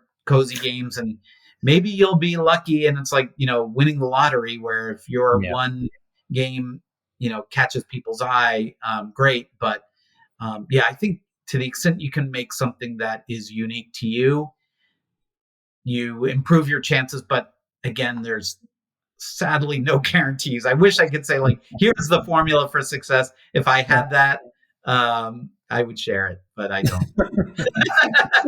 Let's try it from another angle then. What are some of the mistakes that you see indie developers repeatedly making? Like, you're standing on the sidelines and it's not your game, that you're supporting, but you're watching people release these games, or games that maybe you're like, that should have struck, what they missed something there, or I'm not surprised that didn't do well. What are some words of caution or some things that you see indie developers, in your own humble opinion, maybe doing wrong? Sure. Yeah. So I'd say, like, as I just mentioned, trying to cling on to certain trends of, like, here's what's popular now, so I'm gonna piggyback off of that. Yeah, the fast Rarely follow.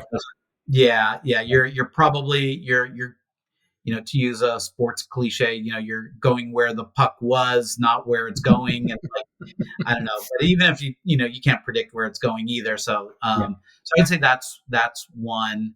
Um, Not play testing the game enough is another one. There are a lot of people, I think, who have this idea of what they want to build, and they make it, and then they put it out there, and then they find, like, it's too difficult, or it's too easy, or it's like this part, everyone gets stuck and gives up in frustration. And it's like, oh, if you just made one change here, people would be able to figure that out and wouldn't be stuck. So that's another area. So I can't claim credit for the term, but I use it a lot, of Kleenex testers, where you having, like, a list of people who have never played the game, and you let them play test it and give your feedback. And once they've, it's kind of like a used Kleenex. Once they've played the game, you can't really get more feedback from them later, because it's too colored by what they've already played.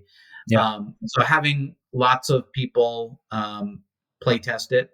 Those first impressions, right, which I imagine for success are crucial, right? When someone's bought your game and they're in that 2-hour Steam refund window, you want to have the Kleenex tested thoroughly. Yeah, makes sense. So, and there was a great example of that with Animal Well, like we talked about, with going to Gamescom and going to Tokyo Game Show. We noticed a lot of people, like, there's this tutorial without being a tutorial area in the game for people who haven't played, like, the first, like, 10 minutes or so.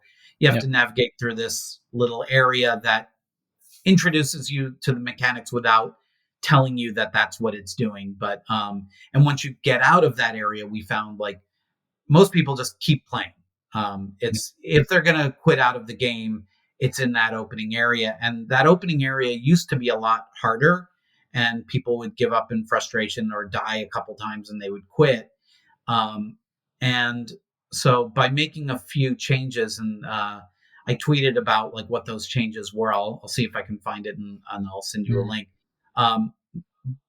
It kind of guided people through that opening area much more effectively. So pretty much everyone was getting through that opening area now. And once they got up into that overworld where there's the 4 statues and you could go pretty much anywhere, we saw very few people dropping out of the demo. So, like, it was a timed demo, and almost everyone played until the timer ran out.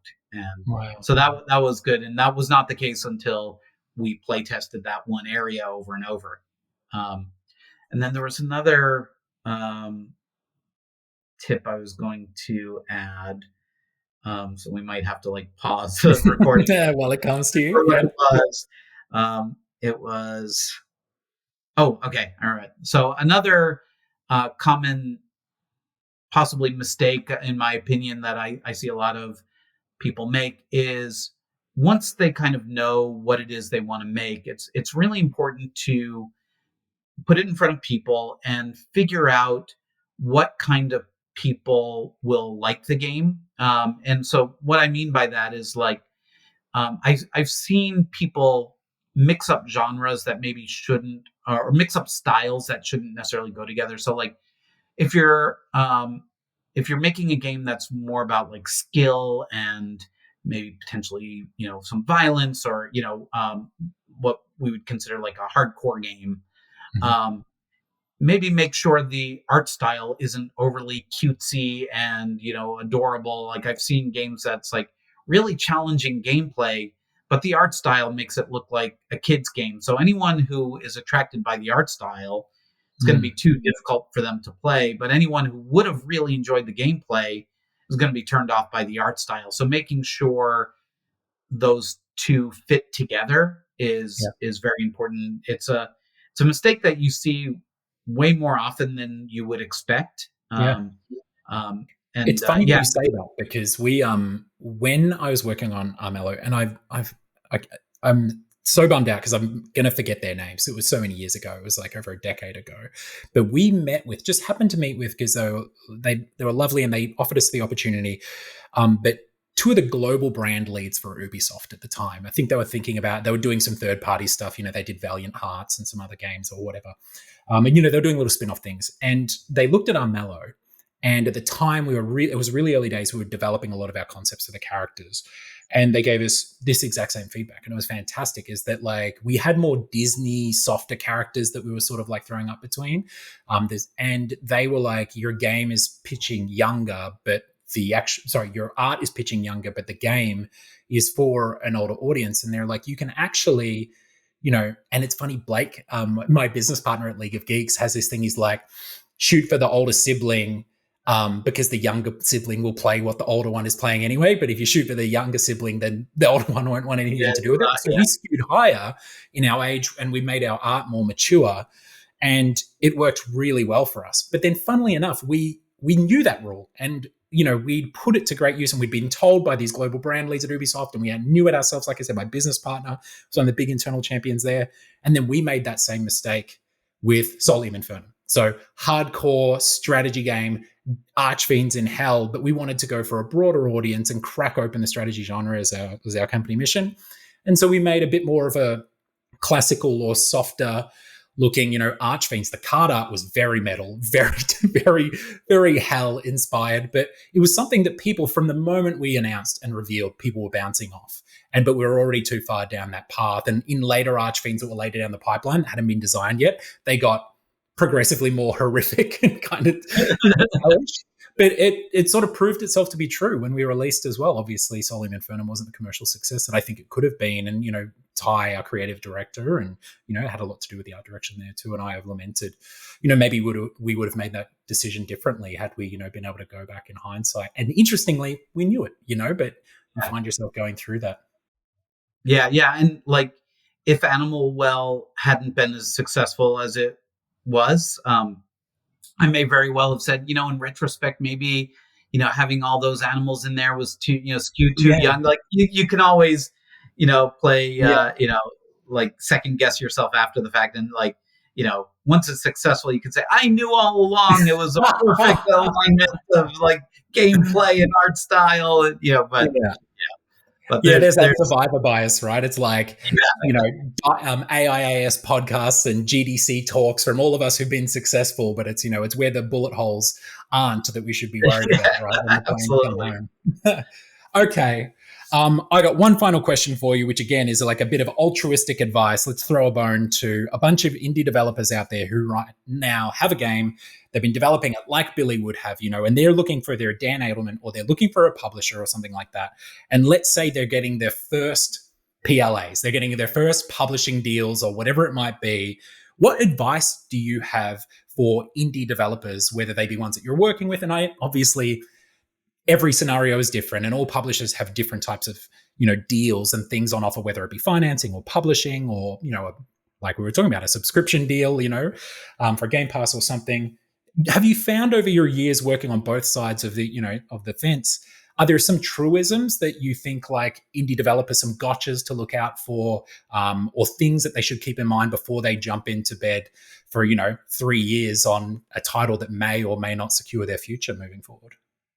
Yeah, so I would say, um, yeah, it's a tricky question. I would say probably, because a developer will be so excited just to get a PLA and be like, okay, we're going to be able to sign this deal. So I would say, first of all, talk to some of the other developers the publisher has worked with.